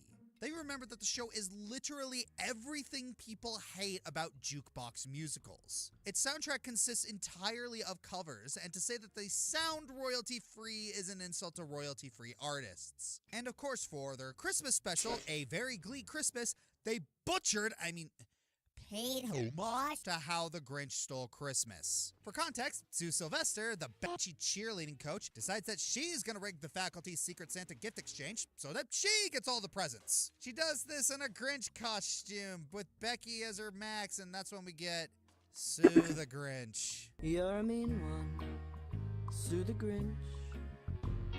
You really are a heel.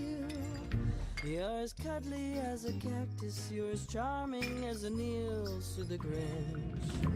Yeah, first problem. I mean, it sounds like they're trying to go with low tempo, smooth jazz, but come on, it's Glee. Second, the instrumentation is bare bones at best, lacking the booming and thunderous orchestra that really captured how deliciously evil. Well, previously, I was reacting to the top 15 worst consoles list, and Joshscorcher's meltdown of #1.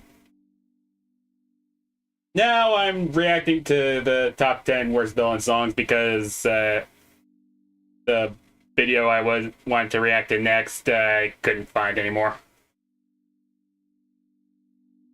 So yeah, that's basically me.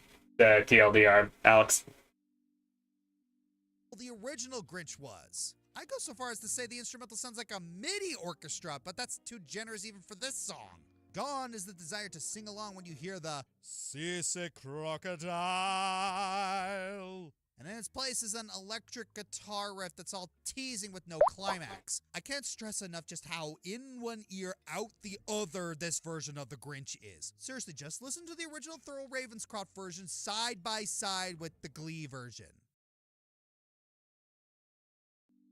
Oh, it was actually extremely popular back in the day.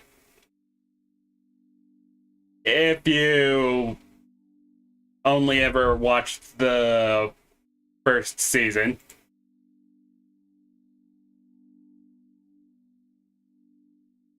anything beyond that, it was cringe. Like, complete cringe. Not just the halfway cringe that the later seasons ultimately had to be.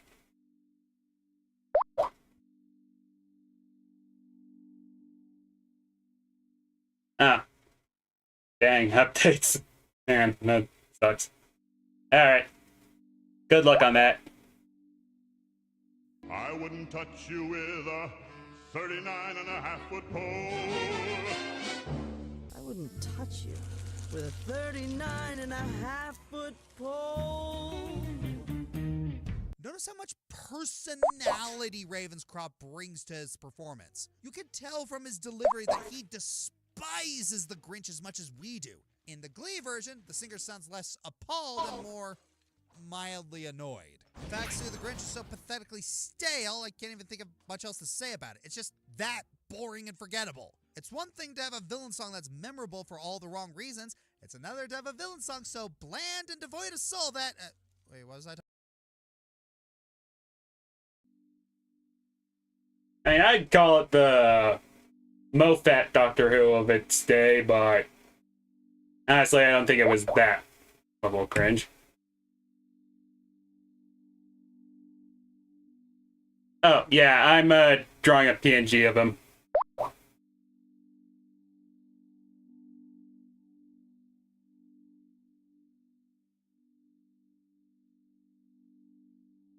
Yeah, I'm making a PNG avatar of him since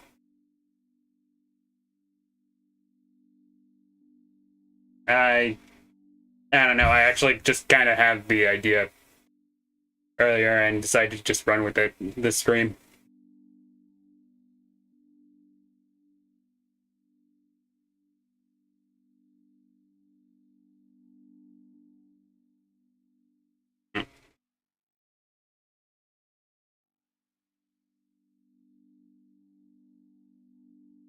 Talking about? Oh, yeah, that's right. So the Grinch sucks! Then again, Glee is completely cursed. Seriously, 3 actors from it died in really effed up ways. And another one wasn't acting. Good doggy. Oh, dang it. Dang. Hold on. Oh, Christ. I forgot Lee Michelle pulled a Colleen Ballinger.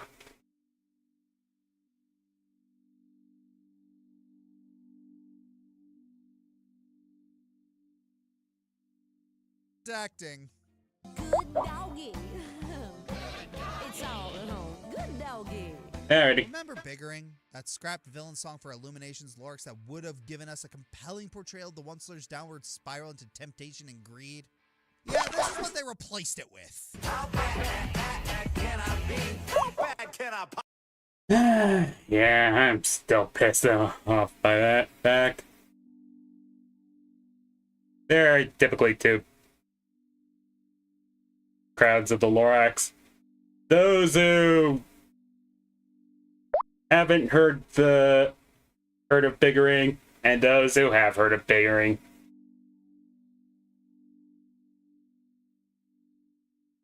possibly be? Yep, no melancholic rock opera for us. Instead, we get a generic, ear-grating pop song that not only treats the subject of corporate greed like a joke, but also half the Onceler's role as the antagonist, so everything he does here can be passed off as redeemable. Onceler's not the villain, guys. He's just a victim of circumstance. Blame his family. They're the real bad guys. It'd be one thing if that's all the song has going for it, but it has the gall to take some of the original lyrics from Biggering and then take all the teeth out of them. Heck, Biggering itself became just another lyric that they breeze over.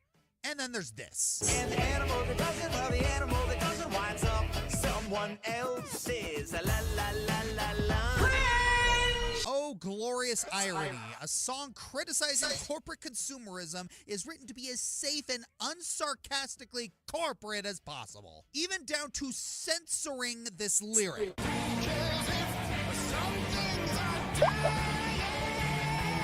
cares if a few trees are dying? Oh yeah, changing some things to a few trees, yeah. Okay. Comes across as downplaying Onceler's lack of empathy by framing the situation as a meaning well. Yeah. Of course, the Onceler fandom did eventually die out. I don't actually remember who they replaced him with. Nor do I really care, to be honest. Come on, he didn't want to hurt anyone. He just wanted to cut down a few trees. But oh no, he got a wee bit careless and cut everything down. Poor guy. Because heaven forbid we actually make him pragmatic or realistic, am I right? The subject of greed became less of a cautionary tale and more just a flaw for the character to get over. Suddenly, How Bad Can I Be doesn't sound like a mockery of Onceler's narcissism anymore. They really do insist he isn't that bad. Heck, even if you put all that aside, the song would still be on the list for the obnoxious close-ups, tactless visuals, and the singer trying way too hard to sound hip by scratching his voice at every emphasis. Can we get him a lozenge? I remember seeing a comment that said, biggering is what actually happened. This song is what Onceler told us happened. Considering the character's known for making excuses, I can buy that. Song still sucks though. Yeah, I know this song has a fan base, both ironic and unironic, and I'm not trying to disrespect you here, but I just really don't like this song. To me, it's professionally made art assassination, and I just can't pretend it isn't frustrating. For those who treasure the source material, it's— Yeah, that's kind of why it was so infuriating that they scrapped the song. The Lorax was basically a very dark Dr. Seuss story. So why not give it a dark song?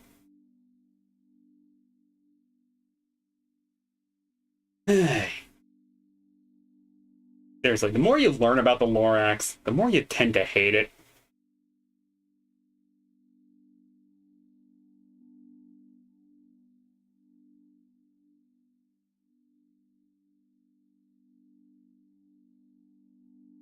It's an insult. And for those who don't, it's corporate schloppity schlop that doesn't paint them a good picture of what the Lorax speaks for.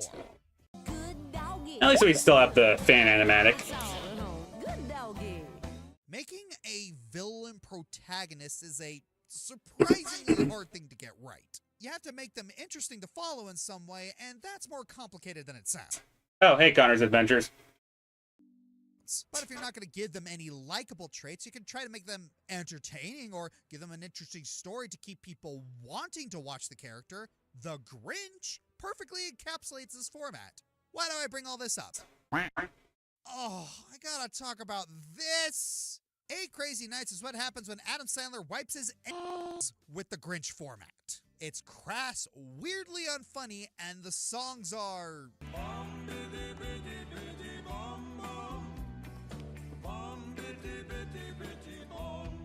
I wonder if that guy ever wiped his ass with the wrong hand. Yes. Meme material, I guess. Davey, the protagonist, is It's too cringe for meme material. But unlike the Grinch, his shenanigans are just mean-spirited and filled with edgy humor. And the song Technical Foul puts that in the limelight. Why is the song so bad? Well, it's Adam Sandler singing it as 3 characters. Davey, Whitey, and Eleanor. One of them is his regular voice, which is great. He's a good singer. But the other 2... If you touch the thermostat, you'll get hit with a bat. 'Cause that's a technical foul. You will feel my wrath. I am actually preferring nails on a chalkboard here. But even if you take away how the voices sound, if you could call it that, what they're saying isn't exactly poetry. Can I sleep past 3? If you do, you'll get a key. Take a whiz in those flowers. I'll say hit the shower. Use this horn as a bomb. Adios, Tommy John. Make some long distance calls. You'll get a kick in the ball, dude.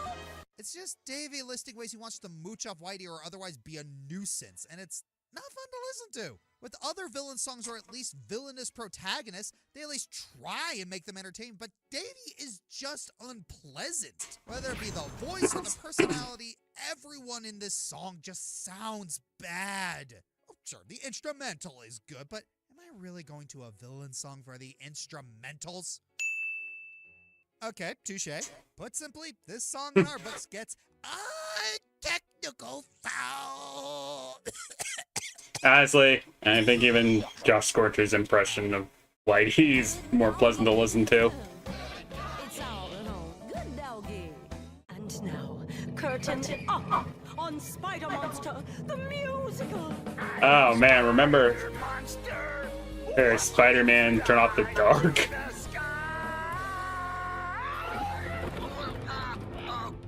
Yeesh, even Sesame Street knew this thing was doomed, but they were too nice to say it.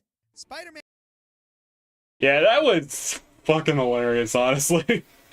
When Sesame Street considers your musical cringe, you should probably throw in the towel. Which they Turn did. Off the Dark was, something.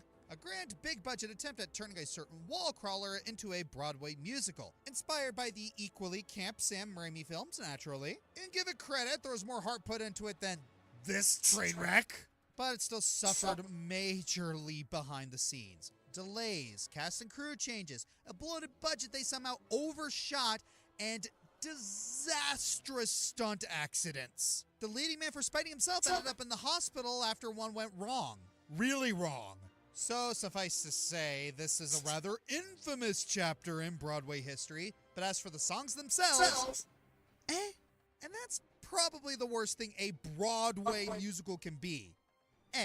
Nothing special, nothing to write home, but hey. Yeah, it was interesting little fact that the music for Spider-Man Turn Off the Dark was actually written by U2. And I'm pretty sure the fact that no one remembers who U2 is, it kinda says everything.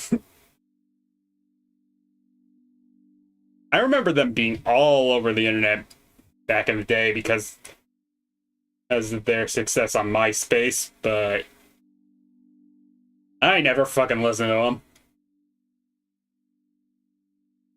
If only because I didn't have a MySpace.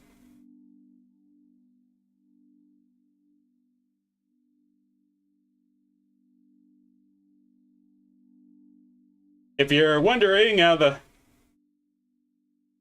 what kind of power MySpace had back in the day, you gotta keep in mind Blood on the Dance Floor actually gained a fan base because of it. Yeah, the band that is known for some of the worst music you've ever heard, led by a singer who is a serial sex offender.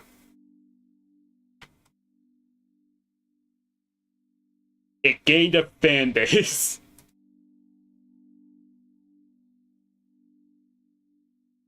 Then again, it also catered to the scene kid audience, so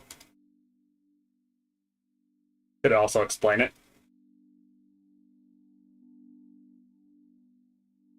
And at least Darby Vanity wasn't Ian Watkins, so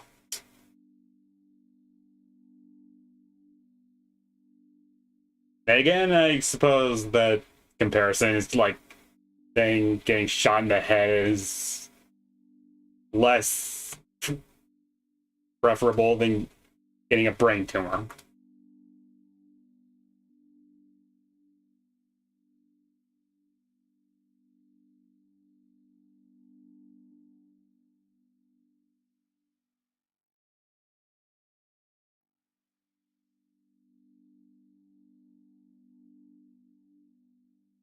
At least your insomnia won't be a problem after hearing this soundtrack.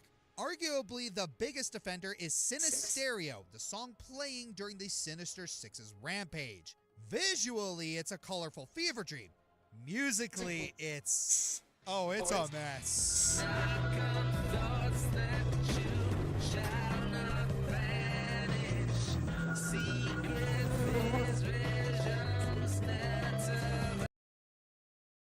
Yeah, I'm gonna be blunt. This song is definitely not Freak Like Me. He Needs Company. I mean, for as mediocre as that song is, at least that had a ton of camp added to it.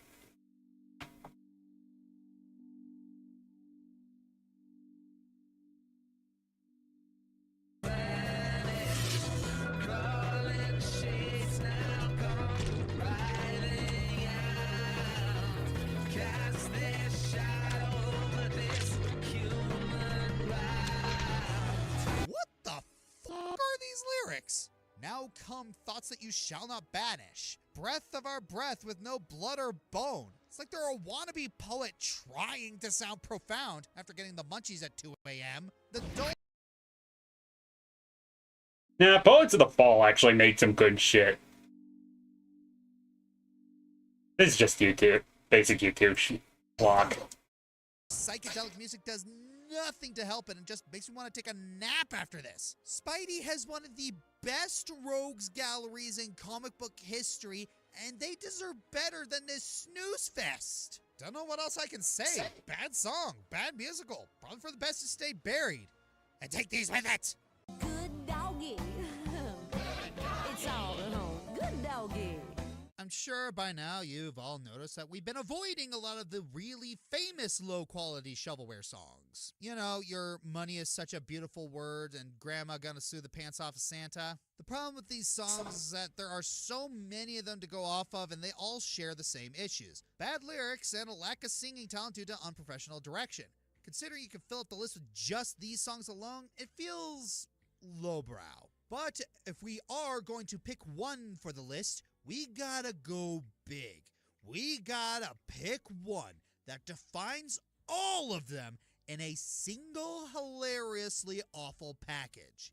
And ladies and gentlemen, we definitely got one. Years from now, no one will bother to recall your good King Arthur, because all of this will be mine! Okay, let's get one thing clear. This is barely a song. Ruber's maniacal villain song from Quest for Camelot throws away everything about basic songwriting and comes across more like incoherent drunken rambling. No, like actually, Gary Oldman reportedly had some of that liquid courage flowing through his veins while recording this song to better get into Ruber's deranged headspace. Mission failed successfully. There is no beat to this song. There is no consistent rhythm.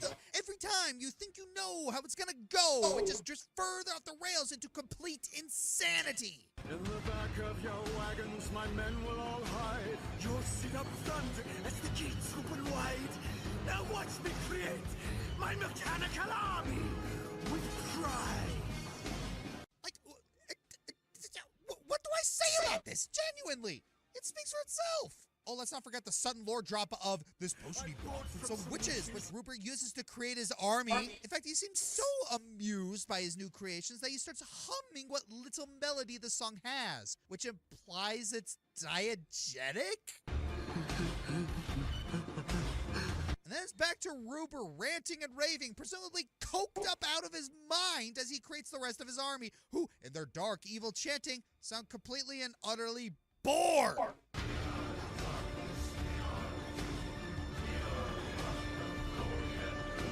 Bring on the darkness, bring on the... Hey, Barry, you know when we're getting paid for this? Ruber makes sure to give a grand speech containing only 3 words. I, me, mine! As his minions seemingly perform an interpretive dance with him. What, do you have a better explanation for the chaos on screen? Please, we're waiting to hear it! Truthfully, the so bad it's good elements of Ruber, yes, they phoned it in so much the name of the song is just his name, make it hard to hate. Heck, if you're drunk too, it's a laugh riot all the way through as you wonder how any of this could pass for anything close to music. In a weird way, they struck gold here, but the fact it's barely a song still means it's eligible for this list. It's about the only... Yeah, the most interesting thing about Rupert, the song I mean, is it was immediately followed up by a very good song. Like, a song that everyone kept performing at shows. And the song also had nothing to do with the movie that was attached to. The song was called The Prayer. It's actually pretty good, but I'd be damned if I actually knew what it had to do with anything. The only thing Quest for Camelot has that stands out. The rest of this movie isn't nearly this interesting. But oh, Ruber, the absolute crown jewel of so bad it's good. Good doggy. Oh, also one more infamous fact about Ruber, the villain this time. Apparently, according to the original story his character was based off of, he was actually a rapist. yes, it kind of makes a lot of his acting feel a lot darker in hindsight.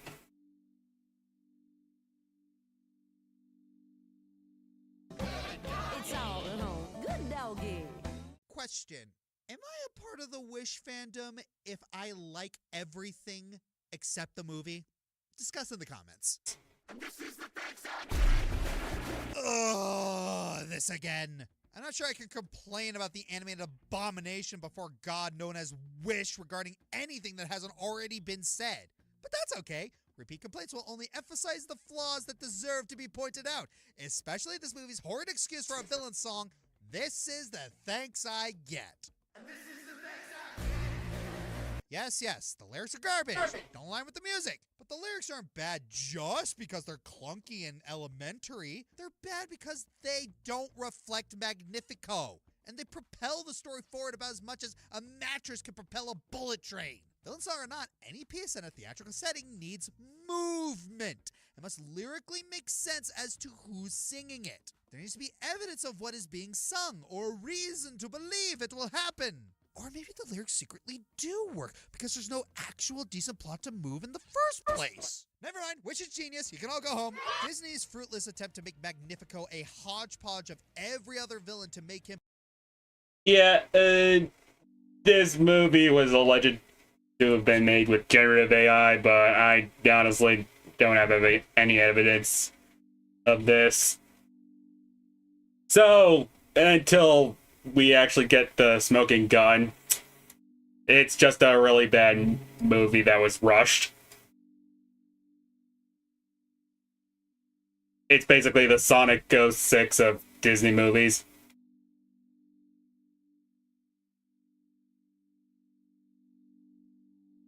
Hey, holy shit, it actually is Sonic 06 of Disney movies.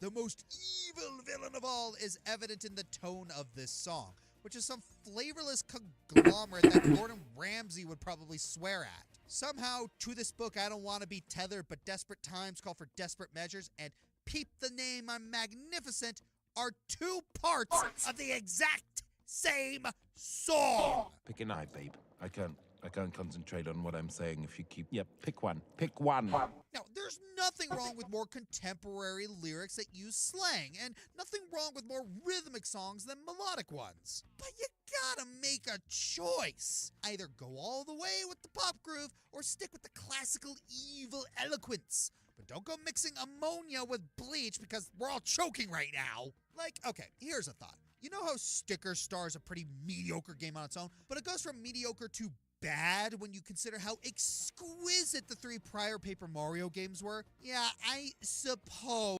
I mean, it's still a pretty bad game on its own. This song isn't quite rock bottom if it stands alone as some odd Lin-Manuel Miranda wannabe theater anthem, but, remind me what villain songs came before this one? Like fire, hellfire. I got voodoo, I got hoodoo, I got things I ain't even tried. When I was a lad, I ate 4 dozen eggs. Oh yeah, that's right. Excellence happened back then. There's no better way to amplify the lack of quality in your villain's soliloquy than standing it next to its predecessors. Well, even though the song is a huge stain on the Disney villain bloodline, I'll give it this. Chris Pine really dug into his performance. His vocals are actually very good, and bad song or not, he ran with what he had. This was the villain song that helped us come up with this video in the first place. After which came out and cursed us all with this cacophony, that's when the music world began to halt worshipping villain music for a moment to recognize that it's not always like that. This is the bad villain song. And yet, there's worse. Help. People keep telling me I need to take it easy with ripping into Disney. They need to stop giving me reasons to. Good doggy. It's all in all. Good doggy. Some of my older viewers are probably wondering where my Kingdom Hearts jar went. Now you know. Okay. I can do this. While I wish that This Is the Thanks I Get was the worst Disney villain song. Wait, was that supposed to be a bit? No, I'm not saying haha, get it. I said which. Anyway, Kingdom Hearts 2 has a worse one. And you know what it is. So, hit it. Jeez, I hate that saying.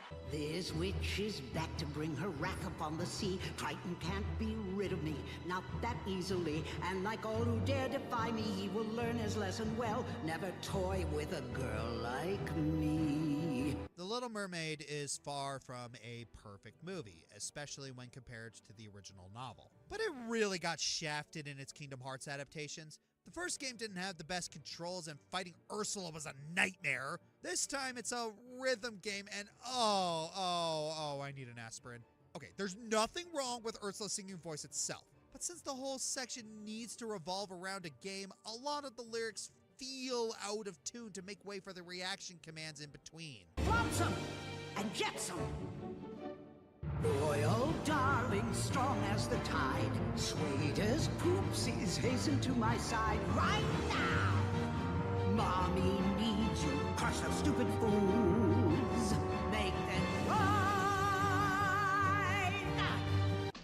Sweetest poopsie. You chose to put that in the song.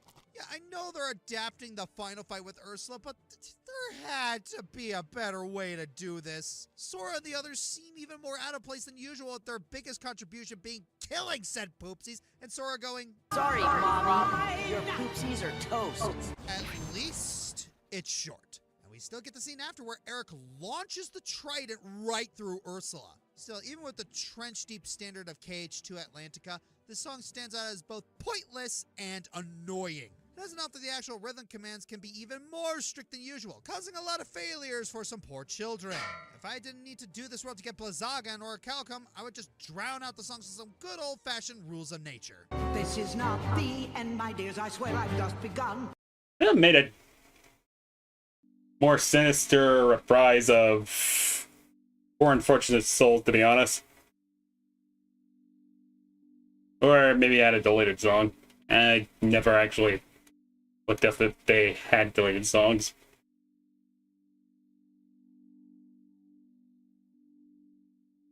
Then again, this was the game that gave us Swim This Way, so I guess that's already a bit of a tall order.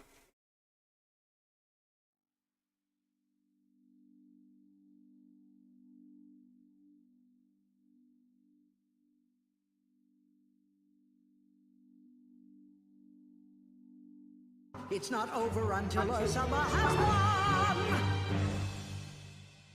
But yeah, this is the worst Little Mermaid song ever. Are you sure about that? Really? Really? Really? Really? Really? Well, what do you think of this then? Wake up, wake up, wake up! Good doggy. It's all at home. Good doggy. I Can Change, South Park Bigger, Longer, and Uncut. It's definitely not Blame Canada. Master of the Seas, Ice Age 4. It's a badly sung and poorly written sea shanty. Didn't know I'd find one, and I'm disappointed. The Duchess I Shall Be, the Loud House movie. This movie didn't need to be a musical. It shouldn't have been a musical. Oh gosh, why was it a musical? Mark it up, Repo the Genetic Opera. It's ugly nonsense, but I guess some people got a kick of how surreal it is. The Ballad of Stryker, hell of a boss. Remember when Stryker was a cool villain? You have all my condolences. I mean, to be fair, the Ballad of Stryker was supposed to be a bad song. I mean, Stryker explicitly hated it in the Hell of a Boss show. So you definitely know it was supposed to be bad.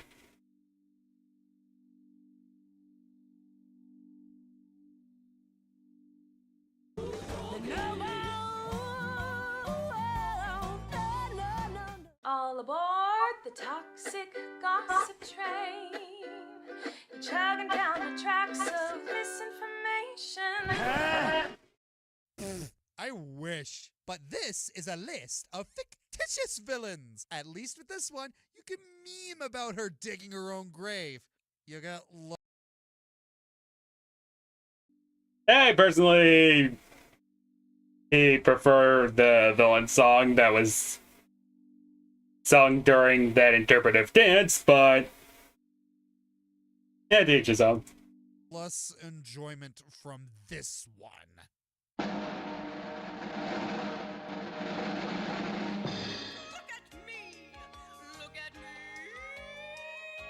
No, no, not that one. You know, in hindsight, maybe I was a bit too harsh on MLP A New Generation. Oh, really? Because the actual Gen 5 shows were somehow even worse. Like, it had some interesting ideas that could have worked. But no, it's cookie color schlock, talks down to its audience, dangles ideas but barely delivers, and tries to force itself to be canon to its much better predecessor, but without any of the heart that drew the original audience in. And of course, partly at the center of this disaster is her. When I walk past a mirror, I scare myself. I'm the queen of mean. Don't care about any pony other than me. Isn't that lovely? That's really, I'm the bad guy. Baddie of Gen 5. Nothing too deep about her. She's an evil alicorn who wants all the magic for herself. They tried to make her laughably incompetent and menacing at the same time. She's not charming enough to pull off either. And if the IDW comics are anything to go by, she's the catalyst that causes the great divide between the ponies. I mean, to be fair, the IDW comics are kind of dubious when it comes to canon. Especially since they had a really good backstory for Sombra, and they just blatantly retconned it.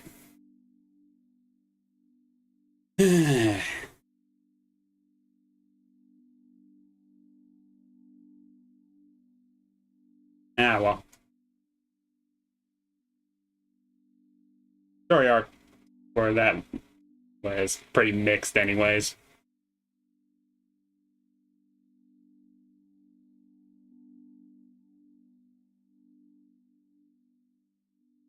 Kinda weird they barely mentioned that in the show, considering it's what kick-started canonized Fallout Equestria. You may notice I'm ranting more about the gen itself instead of the song. Well, that's because the song is a big ol' nothing sandwich with a side order of corporate mandate. Just for context, Opaline has 2 dragons captured and is using the Dragonstone to hypnotize them. Then she starts singing a villainous lullaby, talking about how awesome and devious she is. And that's literally it. I'm a villain.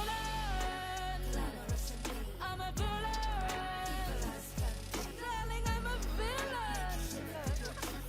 Don't you cry now, it will all be fine. Yeah, The fact that your chorus has the lyrics "I'm a villain" without backing it up means you've already lost the argument. I'll say this at least, she's a decent singer. That's one positive thing I could say about G5. These actors are trying.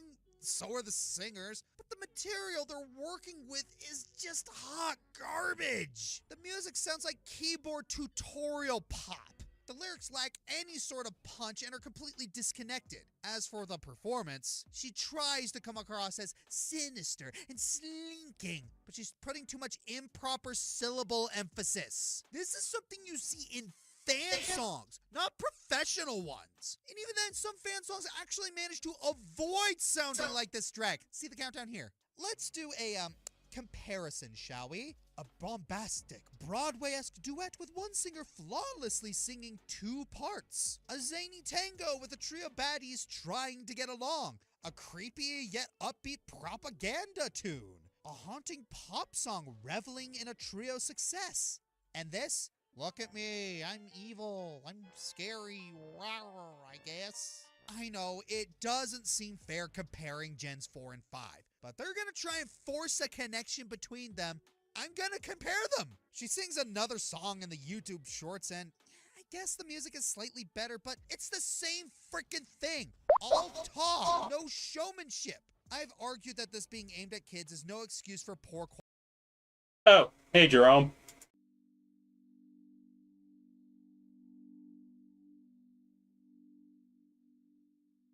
quality before, and I stand by that argument. This song, heck, G5 in general, really does show the stark downfall of MLP and how much the mandates don't benefit the series at all. And considering the caliber It was kind of bound to fall anyways. seeing it drop this much really does make it The worthy Tig was of gonna history as the come in anyway. worst villain song.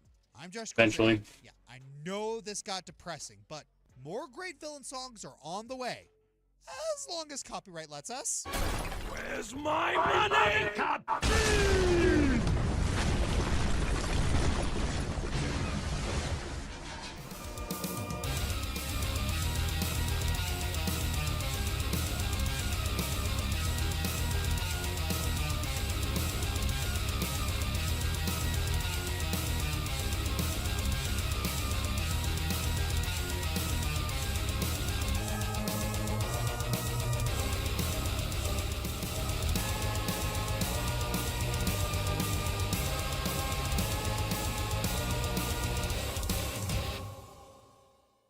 Alright.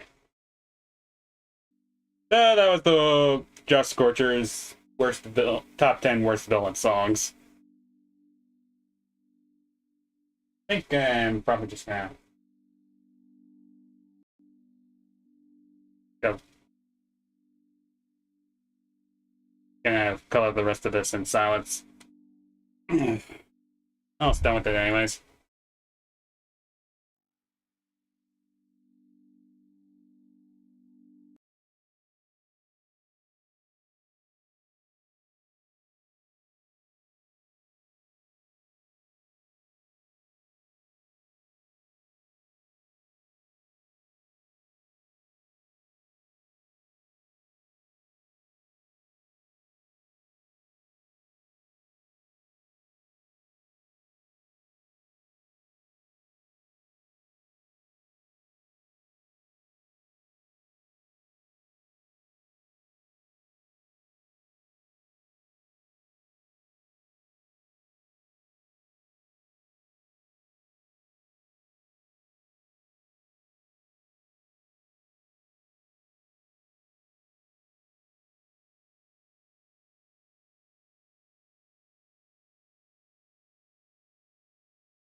I just realized I forgot important detail. Dang it.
Alright.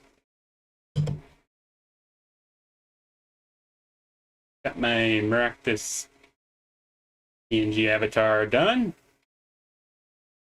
I will try and rig it a bit later, though.